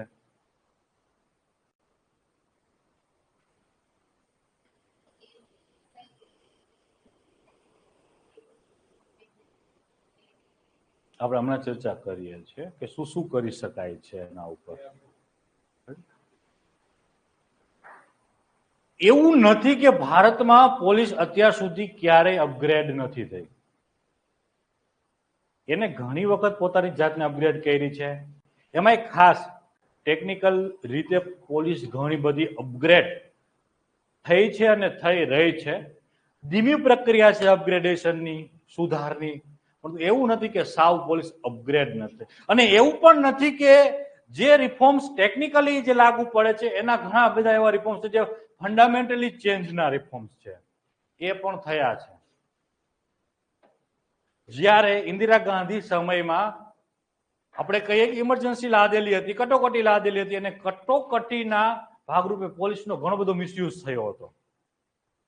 વિરોધ પક્ષના નેતાઓને જેલમાં નાખવા, વિરોધ પક્ષના કાર્યકર્તાઓ ઉપર દમન ગુજારવું, શોષણ કરવું, આમાં ઘણી બધી રીતે પોલીસનો દુરુપયોગ થયેલો હતો. એટલે જેવી ઇન્દિરા ગાંધીની સરકાર હટે છે અને જનતા પક્ષની સરકાર આવે છે, 1977 ની અંદર એક નેશનલ પોલીસ કમિશન ની નિમણૂક કરવામાં આવે છે અને એમનો રિપોર્ટ 1981માં આવે છે અને ત્યારબાદ ઘણા બધા સુધારને લાગુ પાડે છે. પરંતુ એ અપર્યાપ્ત હતા. એ સુધારાએ ખાસ વ્યવસ્થાની અંદર નોંધપાત્ર ઇમ્પેક્ટ અથવા અસર નહોતી પાડેલી. એટલે વ્યવસ્થા એવી ને એવી ચાલી રહી હતી. અને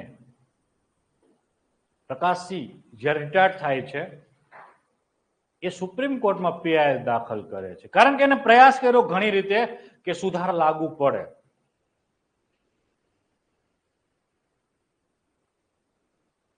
પરંતુ એ માનતા હતા કે બ્યુરોક્રેસી અને પોલિટિકલ સ્ટ્રક્ચર છે એ આપણે ગમે એટલો પ્રયાસ કરશું સુધારા સીધા એક્ઝિક્યુટિવ લેવલે લાગશે નહીં. એટલે એને રસ્તો અપનાવ્યો છે સુપ્રીમ કોર્ટનો. સુપ્રીમ કોર્ટમાં 1994 એ પીઆઈ દાખલ કરે છે. એમાંથી એ 7 ફંડામેન્ટલ પ્રિન્સિપલ જેને કહીએ એ પ્રિન્સિપલ સુપ્રીમ કોર્ટે સ્વીકાર્યા છે કે આ રીતે દરેક રાજ્યએ લાગુ પાડવા જોઈએ. એટલે સુપ્રીમ કોર્ટ ટકોર કરે છે કે આ રીતે રાજ્ય લાગુ પાડે. પરંતુ 2006 સુધી કોઈ પણ પ્રકારના આ પ્રકારના સુધાર આવતા નથી. એટલે આગળ 2006 સોલી સોરાબજી ની અધ્યક્ષતા હેઠળ, સોલી સોરાબજી એક સમયના બહુ મોટા એડવોકેટ છે સુપ્રીમ કોર્ટના, એની અધ્યક્ષતા હેઠળ એક કમિટી બને છે અને એને એવું કહેવામાં આવેલું છે સુપ્રીમ કોર્ટ દ્વારા કે તમે એક એવો મોડેલ પોલીસ એક્ટ તૈયાર કરો, સંસદ એ મોડેલ પોલીસ એક્ટને પસાર કરે અને રાજ્યોને એ લાગુ પાડવા વિનંતી કરે. કારણ કે ભારત દેશની અંદર 18 જેટલા અલગ અલગ પોલીસ એક્ટ ચાલી રહ્યા છે. એટલે ઘણી વખત કેવું થશે, કોઈ વ્યક્તિ અહીં કામ કરે છે જે આઈપીએસ પોલીસ વ્યવસ્થાની અંદર, અને બીજા રાજ્યમાં જશે તો એની આખી વ્યવસ્થાની કામ કરવાની પદ્ધતિ અલગ હશે, કારણ કે અલગ પોલીસ એક્ટની અંદર. એટલે એના ભાગરૂપે સુપ્રીમ કોર્ટ સોલી સોરાબજીની અધ્યક્ષતા હેઠળ એક કમિટી બનાવે છે અને એક મોડલ પોલીસ એક્ટ 2014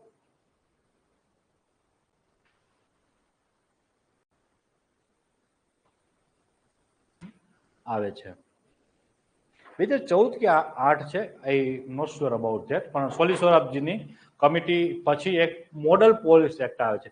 રાજ્યોને ભલામણ કરવામાં આવી કે આમાં તમને અનુકૂળ સુધારા વધારા કરીને એ પોલીસ એક્ટને લાગુ પાડો, જેથી મોટા ભાગના રાજ્યોમાં એક પોલીસ વ્યવસ્થા છે એ એકરૂપતા ધરાવતી બને. હવે રાજ્ય લાગુ પાડી છે કે નહીં એ ચેક કરવા માટે પાછળ કેટી થોમસની અધ્યક્ષતા હેઠળ સુપ્રીમ કોર્ટમાં એક સમિતિ બને છે.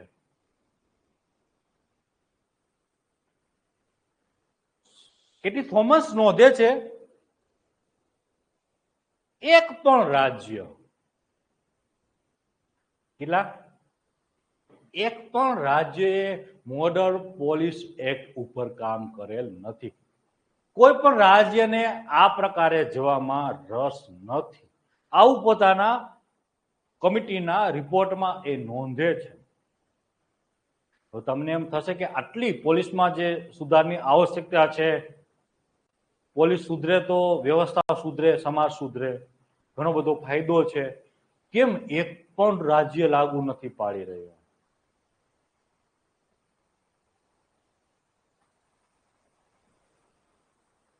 તો એનો જવાબ જસ્ટિસ ખેર સાહેબ આપે છે કે આ તો કે બિરબલની ખીચડી જેવી વસ્તુ થઈ ગઈ છે. રાજ્યોને જાણી એવું લાગી રહ્યું છે કે અહીં અમારો ગ્રાસ લૂંટાઈ રહ્યો છે, કારણ કે દરેક રાજ્યમાં એક પોલીસ અને પોલિટિકલ નેક્સસ બની ગયા છે. કેમ જમીનદારો, આ તો એવી વસ્તુ થઈ ગઈ છે કે જમીનદારોને જમીનદારી એબોલિશ કરવા માટે જેમ સહી કરવી પડે અને એ લોકો ના કરે, એવી જ વસ્તુઓ અહીં થઈ ગઈ છે. કારણ કે એ સમયમાં જમીનદારોને પોતાનો ગરાસ તૂટાઈ રહ્યો છે એવું લાગે. અહીં પણ આ જે સિન્ડિકેટ બની ગયા છે, જે નેક્સસ બની ગયા છે, એ નેક્સસને એવું લાગી રહ્યું છે કે અહીં અમારો ગ્રાસ તૂટાઈ રહ્યો છે. એટલે એક પણ રાજ્યને આ વસ્તુઓ લાગુ કરવામાં રસ નથી. પોલીસ સુધરી જાય તો કયા પક્ષને કે કયા રાજ્ય સરકારને ગમશે? કારણ કે પોલીસ જ બધેથી હપ્તા ભેગા કરીને છેલ્લે અહીંયા પાર્ટી ફંડમાં આપે છે. દરેક નેતાઓને ઉઘરાવી કોણ દે છે પૈસા? એટલે કોઈ રસ લઈ રહ્યું નથી. ચલો, એવા તો ક્યાં સુધાર છે કે જે સેકન્ડ એઆરસી લખાવું છું કમિટીઓ કે જેને સુધાર આપ્યા છે. તો લખો કમિટીના નામ. સેકન્ડ એઆરસી, પછી એક ગોળ સમિતિ હતી, પછી એક આપણે પ્રકાશસિંહની વાત કરી એ સમિતિ,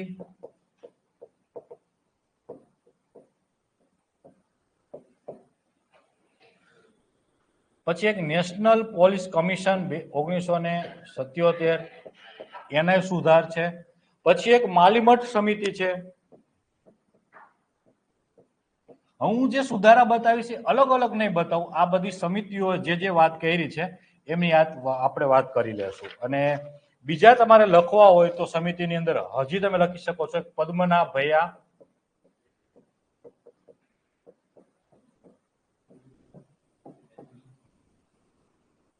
પછી એક આ સોલી સોરાબજી, પોલીસ મોડલ એક્ટની વાત કરી છે. પછી તમારું નીતિ આયોગ છે, એમને સુધારા આપ્યા છે.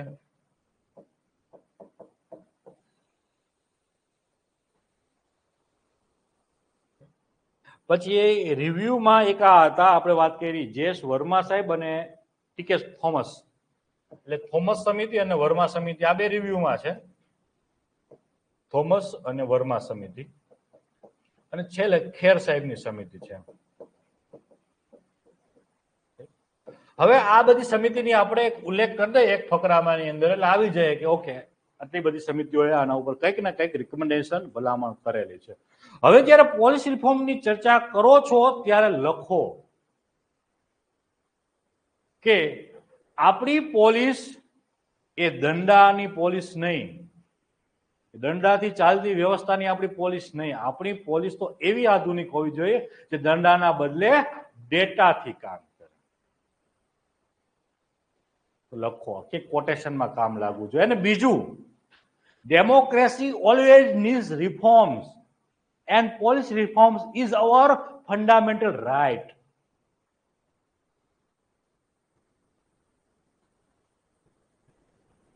અને આપણી જે આધુનિક અથવા આદિકાળથી જે આપણે બોલતા આવીએ છીએ એ આધુનિક વ્યવસ્થાની અંદર પણ એટલું શાશ્વત છે કે પરિવર્તન એ પ્રકૃતિનો સંસારનો નિયમ છે, એટલે સુધારની આવશ્યકતા છે. પોલીસને આધુનિક બનાવવા સુધારની આવશ્યકતા છે. પોલીસની અંદર સંવેદનશીલતા લાવવા સુધારની જરૂરિયાત છે.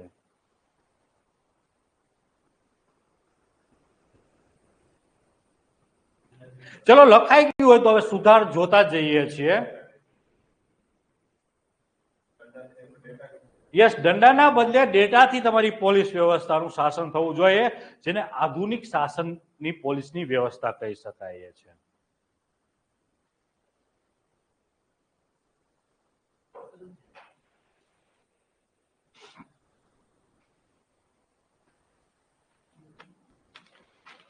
તો હવે આપણે પેલો જે પ્રોબ્લેમ જોયો હતો કે પોલીસ અને પોલિટિક્સનું જે નેક્સસ છે એ નેક્સસ કેમ બની રહ્યું છે, તો આપણે ચર્ચા કરેલી હતી કે કારણ કે બધાને સારી જગ્યાએ બેસવું હતું.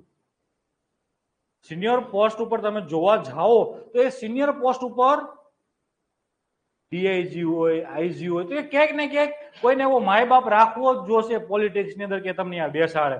એસપી હોય, સારા જિલ્લામાં તમારે જોતું હોય પોસ્ટિંગ, આ તે બધું.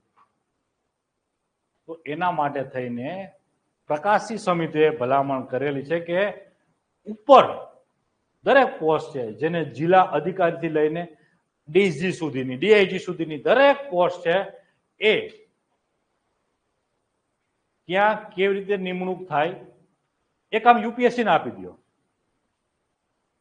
મોટી મોટી પોસ્ટમાં એની જે મેરિટોક્રેસી છે, તો એની મેરિટ છે, એને શું કામ કર્યું છે એમનું એક રિસર્ચ કરશે યુપીએસસી, અને પછી એમની અને એમનો ટેન્યોર ફિક્સ કરી દો 2 વર્ષ અથવા 3 વર્ષનો.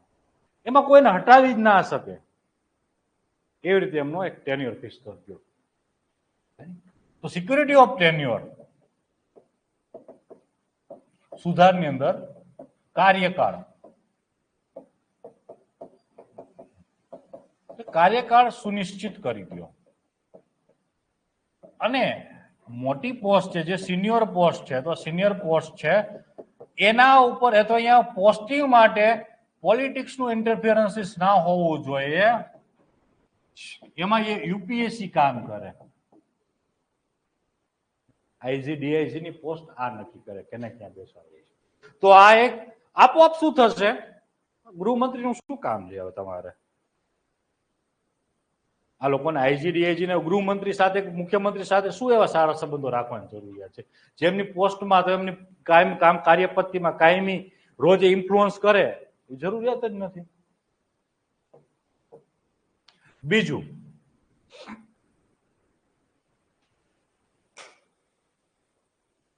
પોલિટિકલ ઇન્ફ્લુઅન્સીસ ઘટાડવા માટે તમારે એક પોલીસ એસ્ટાબ્લિશમેન્ટ બોર્ડ પીઈબી ની સ્થાપના કરો.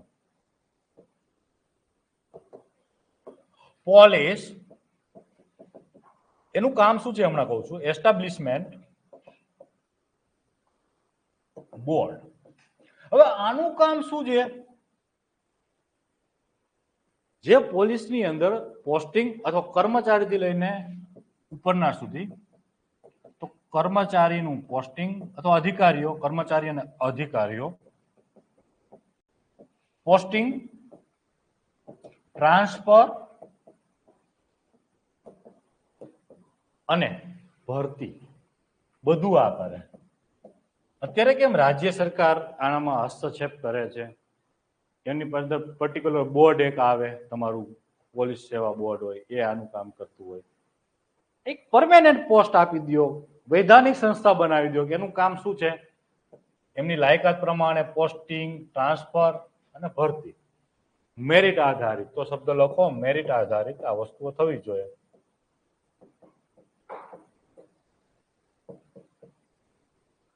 ટકાટક.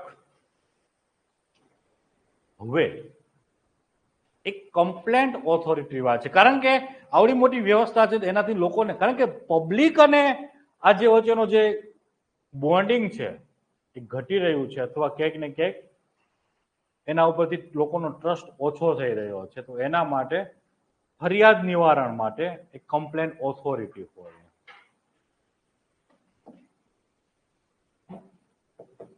ફરિયાદ સત્તામંડળ અથવા કમ્પ્લેન્ટ ઓથોરિટી.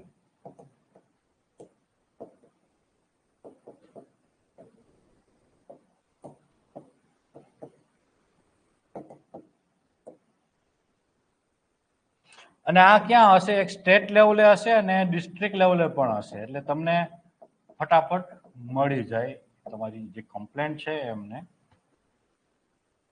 પછી આપણે ચર્ચા કરી કે બધા માટે એક જ છે પોલીસ.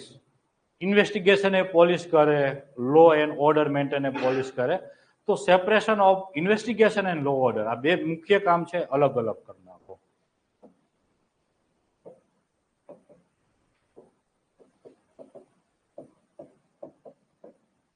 Order and investigation.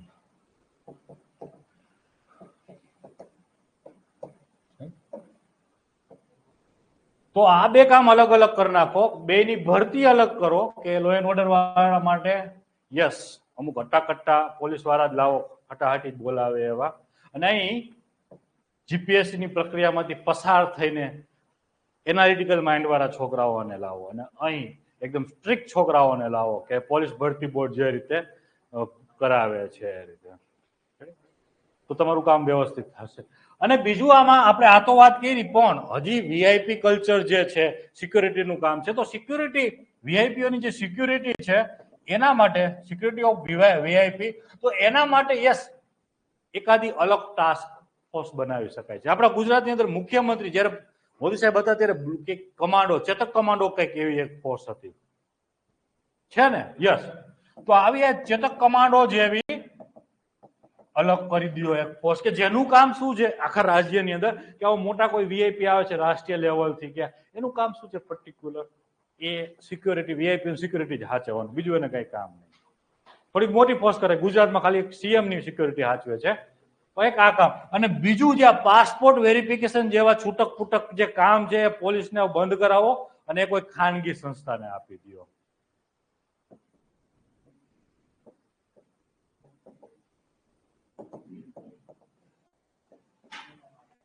હવે આ ખાનગી સંસ્થાને આપી દો.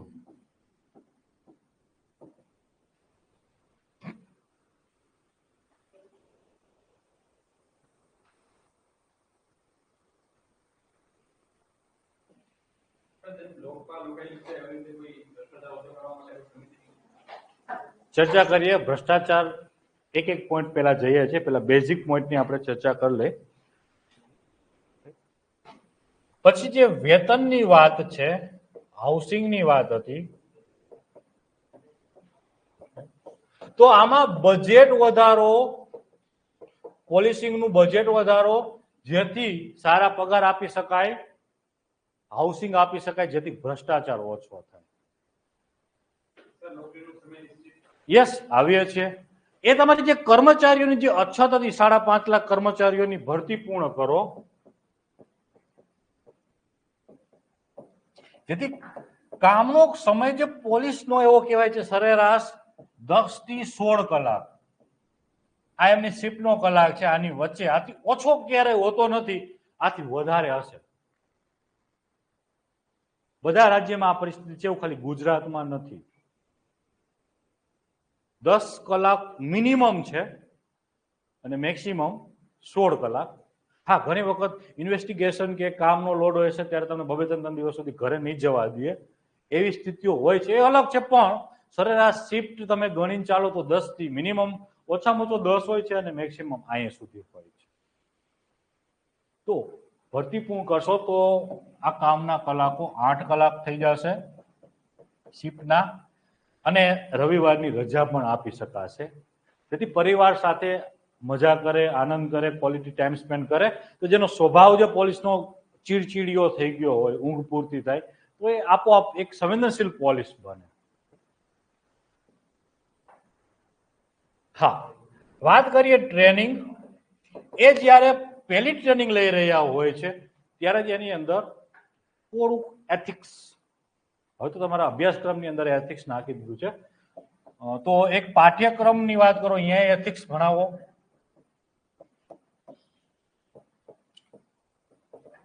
એટલે ટ્રેનિંગ અને પાઠ્યક્રમમાં એથિક્સ ના વાત કરો, તમે એ ભણાવો, એની અંદર કલ્ટિવેટ કરો.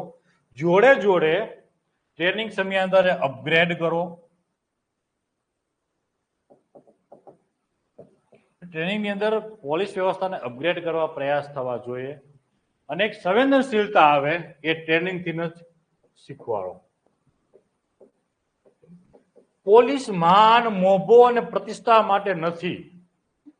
પોલીસ પ્રજાની સેવા માટે છે, પ્રજાની શાંતિ, સલામતી અને સુરક્ષા માટે છે. પણ આપણે પોલીસ વ્યવસ્થાને અથવા પોલીસમાં જવાનો મેઇન ઉદ્દેશ્ય શું બનાવી દીધો છે? માન, મોભો અને પ્રતિષ્ઠા.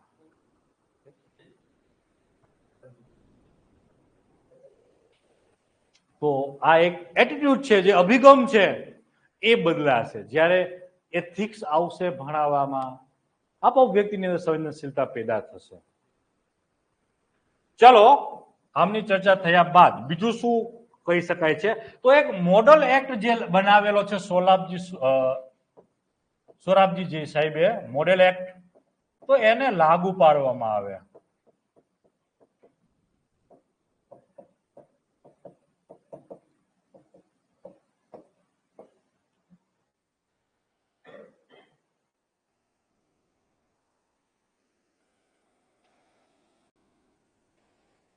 પછી તમે કહી શકો છો કે માલીમટ સમિતિએ જે ભલામણ આપેલી છે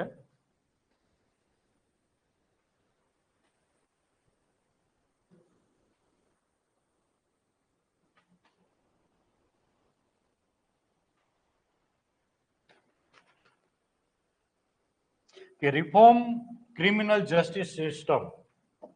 તમારી જે ક્રિમિનલ જસ્ટિસ સિસ્ટમ છે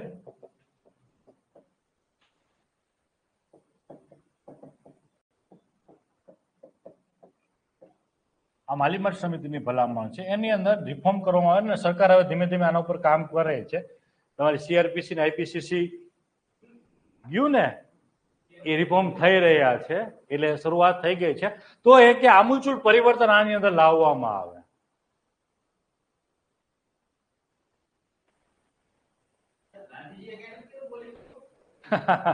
બાકી રહી ગયું હશે.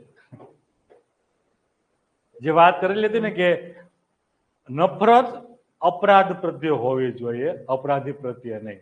પોલીસ વ્યવસ્થાની અંદર જ્યારે આ વસ્તુ આવી જશે ત્યારે આપોઆપ પોલીસ વ્યવસ્થા સુધરી જશે. પણ આપણે વ્યવસ્થાની અંદર હંમેશા અપરાધીને નફરત કરતા હોઈએ છીએ, અપરાધને નહીં.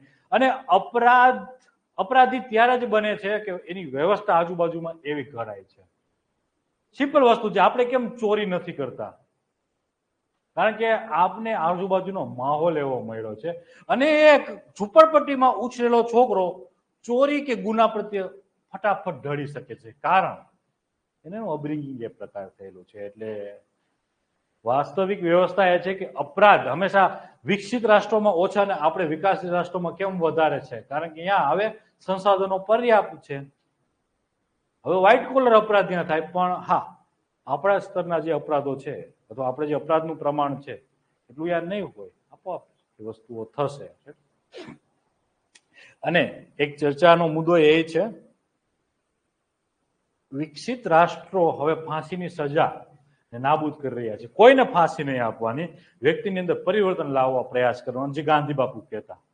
જે પરિવર્તન તમે વ્યવસ્થાની અંદર ઈચ્છો છો એ પરિવર્તન વ્યક્તિની અંદર લાવો. તો હવે એ પ્રમાણે તમારા દેશની અંદર થઈ રહ્યું છે, પરંતુ ફાંસીની સજા બાબતે હજી આપણે વિચારતા નથી એ બાજુ. અને હજી મને એવું નથી લાગી રહ્યું કે આપણે હજી એ વ્યવસ્થાને એફોર્ડ કરી શકીએ છીએ.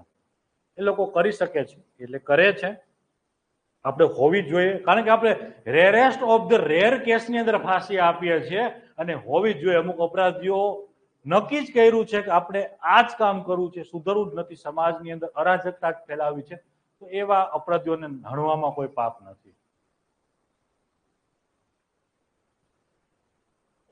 તો આ એક ક્રિમિનલ જસ્ટિસ સિસ્ટમ છે, એની અંદર આમૂલચૂલ પરિવર્તનની વાત છે. એ માલીમટ સમિતિનું ભલામણ છે. હવે આપણે એક એક વસ્તુઓ જોતા રહીએ, કઈ બાકી રહી જતું હોય તો સુધારમાં વાત કરી દઈએ. નીતિ આયોગે કીધું છે કે સમય થઈ ગયો છે, ફટાફટ વુમેનને એટલીસ્ટ 33% જેટલું પ્રતિનિધિત્વ આપી દો. અને આ 33%નું પ્રતિનિધિત્વ આવશે તો આપોઆપ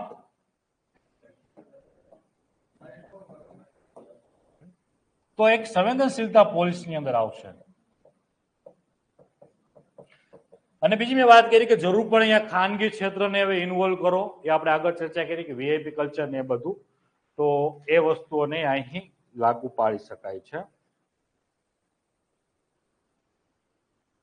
અને એક રિફોર્મ છે કે હવે આ તમારું જે લો એન્ડ ઓર્ડર છે એને કોન્કરન્ટ લિસ્ટની અંદર લઈ જાઓ. આ સેકન્ડ એઆરસી ની ભલામણ છે. લો એન્ડ ઓર્ડર એટલે કે કાનૂન વ્યવસ્થા છે,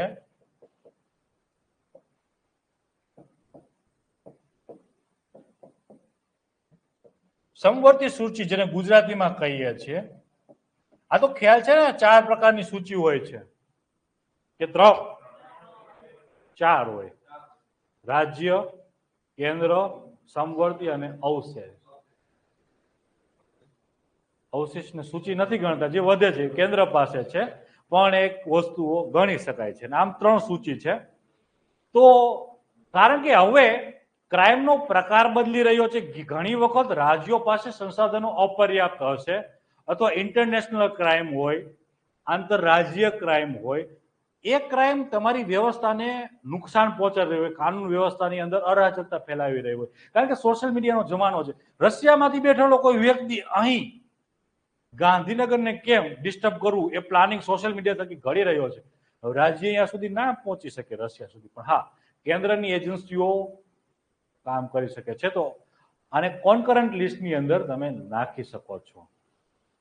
અને ફાઇનાન્શિયલ ક્રાઇમ વધી રહ્યા છે.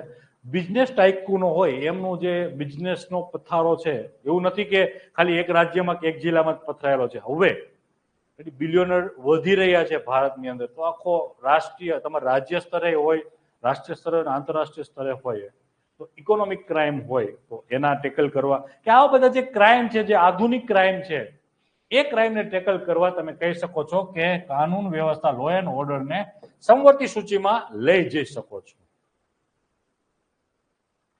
ચલો, આમની ચર્ચા થઈ ગઈ છે. હવે કઈ બાકી રહેતો હોય રિફોર્મની અંદર, આપણે જે પોઈન્ટ પ્રોબ્લેમ દ્વારા ચર્ચા કરેલા હતા, એમાં તમને લાગતું હોય કે સાહેબ આ પોઈન્ટ રહી ગયો, તો એના ઉપર આપણે ચર્ચા કરીએ છીએ, પછી કન્ક્લુડ કરી દઈએ આજના ડિસ્કશનને. યસ, ટેકનોલોજી અપગ્રેડેશન જરૂરિયાત છે સમય સાથે. ટ્રેનિંગ એની આપો, એ જરૂરિયાત છે. પણ આ જે બેઝિક ફંડામેન્ટલ છે, જે નેચર છે પોલીસનો, એ ચેન્જ કરવાની જરૂરિયાત છે. સૌથી મહત્વપૂર્ણ વસ્તુઓ છે. ટેકનોલોજીકલ અપગ્રેડેશન તો બજેટરી એલોકેશન વધે છે એટલે જ આવશે, પરંતુ આ જે 7 કે 8 જે ફંડામેન્ટલ ચેન્જીસ છે એનું ચરિત્ર બદલાવે એ ખાસ જરૂરિયાત છે.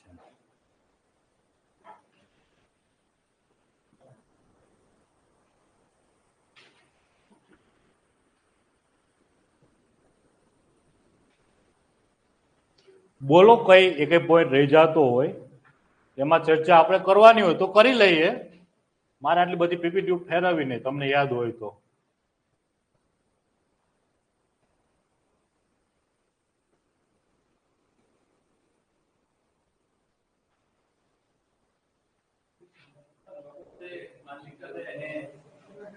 Yes yes. હવે પોલીસ એક સરસ મજાનો પોઈન્ટ છે કે આ કઈ રીતે બદલાવી, આ અભિગમ જે છે પબ્લિક અને પોલીસ વચ્ચે જે એક અલગાવ જોવા મળે છે, બે વચ્ચે એક દૂરી જોવા મળે છે કે પોલીસ એક જનતાના મિત્ર તરીકે ક્યારે રજૂ નથી થઈ શકા, એમાં શું કરી શકાય છે. તો એના માટે થઈને યસ, કેરળ અને અસમ સરકારે એક સરસ મજાનો કાર્યક્રમ લાગુ પાડેલો છે, કોમ્યુનિટી પોલીસ. હા, સંવાદની સુરક્ષા. Yes yes, good. ગુજરાતમાં છે કોમ્યુનિટી પોલીસિંગ. પોલીસ લોકો સુધી જાય અને એ શરૂઆત, યસ, પ્રકાશજીએ વાત કરેલી છે, એમનો એક અનુભવ અહીં આવો કે એમને વાત કરી છે કઈ રીતે. હવે એક આઈપીએસ છે એ મહિનાની અંદર 7 કે 8 અલગ અલગ એમના જે ક્ષેત્રની અંદર વિઝિટ લેતો હોય તો ડીવાયએસપી આપોઆપ લેવા લાગશે, પીઆઈ આપોઆપ લેવા લાગશે, પીએસઆઈ આપોઆપ ભાગદોડ કરવા મળશે. તો જેમ લોકો સુધી અથવા લોકોની પહોંચ પોલીસ સુધી વધશે અથવા પોલીસ લોકો સુધી પહોંચશે તો બે વચ્ચે જે ટ્રસ્ટ ડેફિસિટ છે એ આપોઆપ ઘટશે. અને એ જરૂરિયાત છે ને એના માટે કમ્યુનિટી પોલીસિંગ જ બેસ્ટ વે છે, જેને આપણે કહીએ કે લોકો સુધી. તમે વાત કરી, શબ્દ સરસ મજાના બોયલા, સેતુથી સંવાદથી સેતુ કાર્યક્રમ, વેરી ગુડ. સંવાદથી સુરક્ષા, તો સંવાદથી સેતુ, સેતુ છે ને એક પ્રકારનું બ્રિજે બને છે એનાથી. અથવા એને જો સારી રીતે ગોઠવું હોય તો આપી દો સંવાદથી સેતુ, સેતુથી સુરક્ષા. યસ.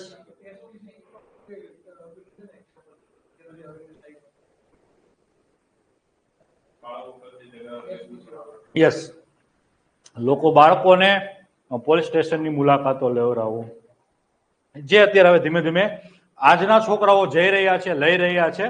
આપને તો પોલીસ સ્ટેશન તો શું તાલુકો જોયા નહોતા, મામલતદાર કચેરી આફ્ટર કોલેજ આપણે બધાએ જોઈ છે.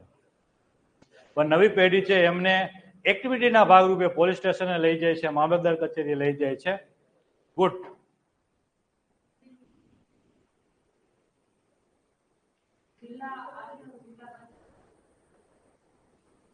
એ પ્રકાશની કહી દીધું છે, પોલીસ એસ્ટાબ્લિશમેન્ટ બોર્ડ બનાવી દો, એ કામ કરશે.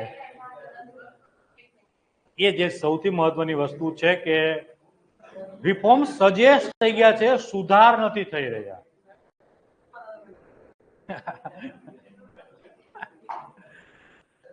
ચલો, it's a part of discussion, કરી શકાય છે ડિસ્કશન. બાકી તો ઓથોરિટી તો રાજ્ય સરકારની છે રિફોર્મ્સ લાગુ પાડવાની.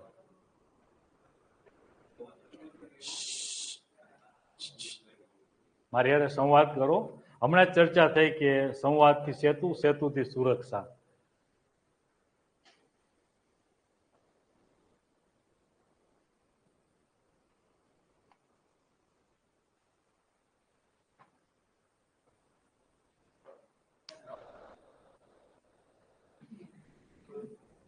આ તો કમિટીનો રિફોર્મ્સ જ ભણવાનો છે.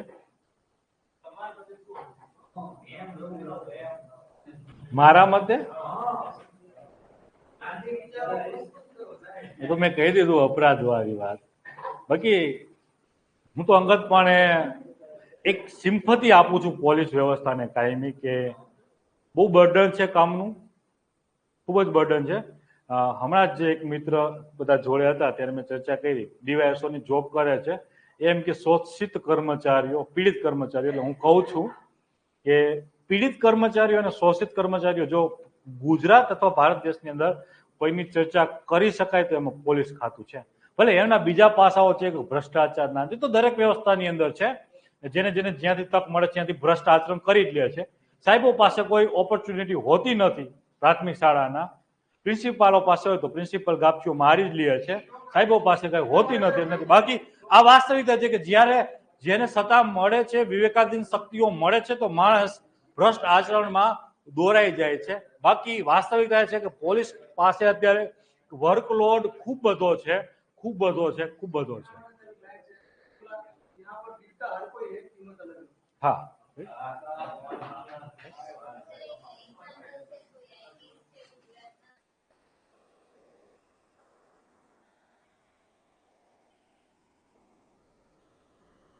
ઓકે, માનસિક શાંતિ માટે મેડિટેશન. હા, ગુડ. એ વર્ક લાઈફ બેલેન્સ ની અંદર બેસ્ટ વસ્તુ છે મેડિટેશન. હે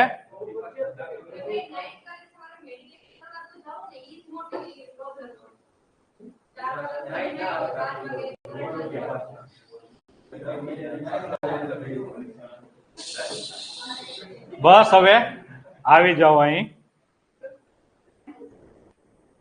આગળ કન્ક્લુઝન ની અંદર. પોલીસ કેવી હોવી જોઈએ આધુનિક સમયમાં? તો સારા સારા જે શબ્દ છે, 21મી સદીમાં મહાન ભારતની મહાન પોલીસ કેવી હોવી જોઈએ, તો એની ચર્ચા કરીએ. તો એના માટે સરસ મજાનો શબ્દ અમારે એથિક્સ ની અંદર આવે છે, સ્માર્ટ. Smart governance. તો એ શબ્દ અહીં તમને લખાવી દઉં છું. એ સારા છે, લખી શકાય છે. સ્માર્ટ.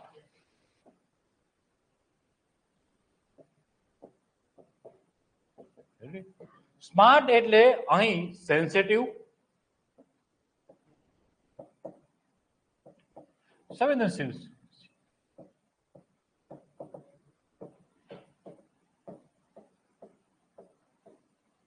એમ એટલે મોબિલિટી, એક જગ્યાએથી બીજી જગ્યાએ ફટાફટ પહોંચી જતી હોય, પેટ્રોલિંગ કરી લખતી હોય, મૂવેબલ મોબિલિટી ધરાવતી, ગતિશીલતા હોય એની અંદર, ક્રાઇમ થાય એ પહેલા પહોંચી જાય એવી પોલીસ.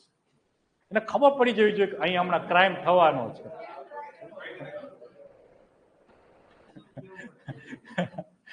Just kidding. એટલે કાયમ ક્રાઇમ થાય છે, પછી આપણે જે ફિલ્મોની અંદર જોતા હતા પાછળ પૂરું થઈ જાય ક્રાઇમ, પછી જે એવું નહીં, ક્રાઇમ થાય છે ત્યાં જ પહોંચી જાય. હા,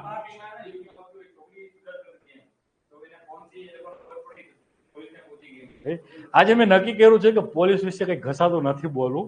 બાકી કારણ કે આજે મારે રિફોર્મ્સ ની વાત કરવી છે. એક સંવેદનશીલ નાગરિક તરીકે મારે ચર્ચા કરવી છે. બાકી જો ઘટનાઓ ખોલવા જશું તો સાંજ પડી જાય એટલી ઘટનાઓ પોલીસની પણ છે. ચાલો, પછી એક એલર્ટ. એને ખબર હોવી જોઈએ કે આ વિસ્તારમાં આ સમયે આ રીતે ક્રાઇમ થાય છે, તો એ એલર્ટ હોવી જોઈએ. અને જોડે જોડે બીજો શબ્દ લખું છું, એકાઉન્ટેબલ. એટલે એલર્ટ ગુના પ્રત્યે હોવી જોઈએ, એકાઉન્ટેબલ એટલે જવાબદેહી. એને પ્રોબ્લેમ થયો છે વ્યવસ્થાની અંદર તો એ જવાબદારી લેવી જોઈએ કે આ અમારા કારણે આ વસ્તુઓ થઈ છે. રોહિત શર્માએ કાલે લીધી. ઓકે, ટેસ્ટ ક્રિકેટ ખોટું રમે છે રોહિત શર્મા. હવે એને 2020 જ રમવું જોઈએ. રેડી. પ્રકાશસિંહનો એક કિસ્સો છે. ઘણી બધી જગ્યાએ તમારા સિનિયર તમને સાચવી લેતા હશે તો તમને કામ કરવા માટે મજા આવશે. તમારા સિનિયર ડેરિંગ હશે, સિંઘમ હશે, તો તમને કામ કરવાની મજા આવશે. તમારા ઉપર વિશ્વાસ કરતા હશે ને તો તમને કામ કરવાની વ્યવસ્થાની અંદર મજા આવશે, તમને રિવોર્ડ મળશે. ને બાકી તમારા સિનિયર જો લલ્લુ પંજુ હોય, એ નાખતા હોય કામ સીધું, જે જવાબદારી છે તમારા ઉપર, કઈક પ્રોબ્લેમ થયો નાખ દે તમારા ઉપર, તો તમને એ વ્યવસ્થાની અંદર કામ કરવાની ક્યારેય મજા નહીં આવે. એટલે કોઈ પણ જગ્યાએ તમારો જે લીડર છે એ લીડર કેવો છે એ ખાસ મહત્વ ધરાવે છે વ્યવસ્થાની અંદર. આર એટલે રિસ્પોન્સિબલ અને રિસ્પોન્સિવ. રિસ્પોન્સિબલ એટલે મેં કીધું એમ કે એકાઉન્ટેબલ અને રિસ્પોન્સિબિલિટી એ બંને ઇથિક્સના કોન્સેપ્ટ છે, માઇનોર અંતર છે. એટલે જવાબદારી લેતી હોવી જોઈએ અને રિસ્પોન્સિવ એટલે એ જવાબ આપતી પણ હોવી જોઈએ. લાઈક તમને 100 નંબરમાં તમે ફોન કરો છો કે 1930માં તમે ફોન કરો છો સાયબર સિક્યુરિટી બાબતે, હા જુદી કાંઈ તમને રિપ્લાય જ ન આવે ત્યાં તમારે જે તમારા જે ગુનો હોય એ થઈ જાય અને ક્રાઇમ કરનાર વ્યક્તિઓ ભાગી જાય છે. આપણે તે દિવસે સાયબર સિક્યુરિટીની ચર્ચા કરી રહ્યા હતા. મેં તે દિવસે કીધું કે ઝારખંડથી જે ઓપરેટ થાય છે 2-3 કલાક સુધી જો તમે કાંઈ ના એના ઉપર પ્રતિક્રિયા આપી શકો તો એ તમારા પૈસા ફાઇનાન્શિયલ ફ્રોડ તમારી સાથે થઈ જાય ને પૈસાને તમે ક્યારેય રિકવર નથી કરી શકતા. પણ તમે જો પોલીસ રિસ્પોન્સિવનેસ હશે તો એ 1930માં ફોન કર્યો નથી, તમારા પૈસા ફ્રીઝ કર્યા નથી એકાઉન્ટ સામે વાળું, તે પૈસાને રિકવર કરી શકાશે. તો આવી રિસ્પોન્સિવ હોવી જોઈએ. તમે ફોન કરો છો કે અહીં સાહેબ આવી રીતની કંઈક ઘટના ઘટી રહી છે ભવિષ્યમાં અથવા 5-10 મિનિટમાં ક્રાઇમ થવાની શક્યતાઓ હોય એવું સામસામે બે ટોળા ઊભા છે, ગાડાગાડી ઉપર આવી ગયા છે, ટૂંક સમયમાં જ હવે ઝપાઝપી ઉપર આવે એ પહેલા તમે પહોંચી જાઓ અને એ ઝપાઝપી ઉપર આવે એ પહેલા જો પોલીસ પહોંચી જાય છે એને કહેવાય રિસ્પોન્સનેસ. બાકી એ ઝપાઝપી કરી લે, 2-4 જણા ઢળી જાય, પછી આવીને નેતાઓ સાથે વાત કરીને શાંત પાડે, એ ઠીક છે એમ. એના કરતા આ વસ્તુ હોવી જોઈએ. અને છેલ્લે ટી, ટ્રાન્સપરન્ટ, ભ્રષ્ટાચારથી વિમુખ, પારદર્શી. જ્યારે આવી પોલીસ બનશે એ આધુનિક ભારતની આધુનિક પોલીસ હશે જે ભારતને મહાન બનાવશે અને પોલીસ પોતે પણ મહાન થશે. છેલ્લે મેં કીધું એ ઓલું કોટેશન બોલ્યો હતો કે ડેમોક્રેસી નીડ્સ એ રિફોર્મ્સ અથવા police reforms is every citizens right. જરૂરિયાત છે, હવે લાગુ પડવા જ જોઈએ, એના વિના હવે કોઈ છુટકારો નથી. કારણ કે we are not live in colonial era. હવે આપણે બ્રિટિશ શાસનમાં નથી જીવી રહ્યા કે એ પોલીસનું જે નેચર હતું એ સપ્રેશરનું હતું, સપ્રેસિવ નેચર હતું. We are live in democracy. હવે આપણે લોકશાહીમાં જીવી રહ્યા છીએ. અહીં પોલીસનું નેચર હોવું જોઈએ એનેબલર, લોકોની સેવા પ્રદાતાનું હોવું જોઈએ, એક પોલીસ મિત્રનું હોવું જોઈએ. અને એ ત્યારે શક્ય છે જ્યારે તમારી પોલીસની અંદર આ પ્રકારના આમૂલચૂલ પરિવર્તન આવે. અને ટૂંક સમયમાં અથવા આવનારા સમયમાં ધીમા પણ ધારદાર આવે એવી પણ આશા સાથે આજના ડિસ્કશનને અહીં રાખીએ છીએ. અસ્તુ. જય હિન્દ, જય Bharat. Have a nice day. Enjoy your reading. Enjoy your day.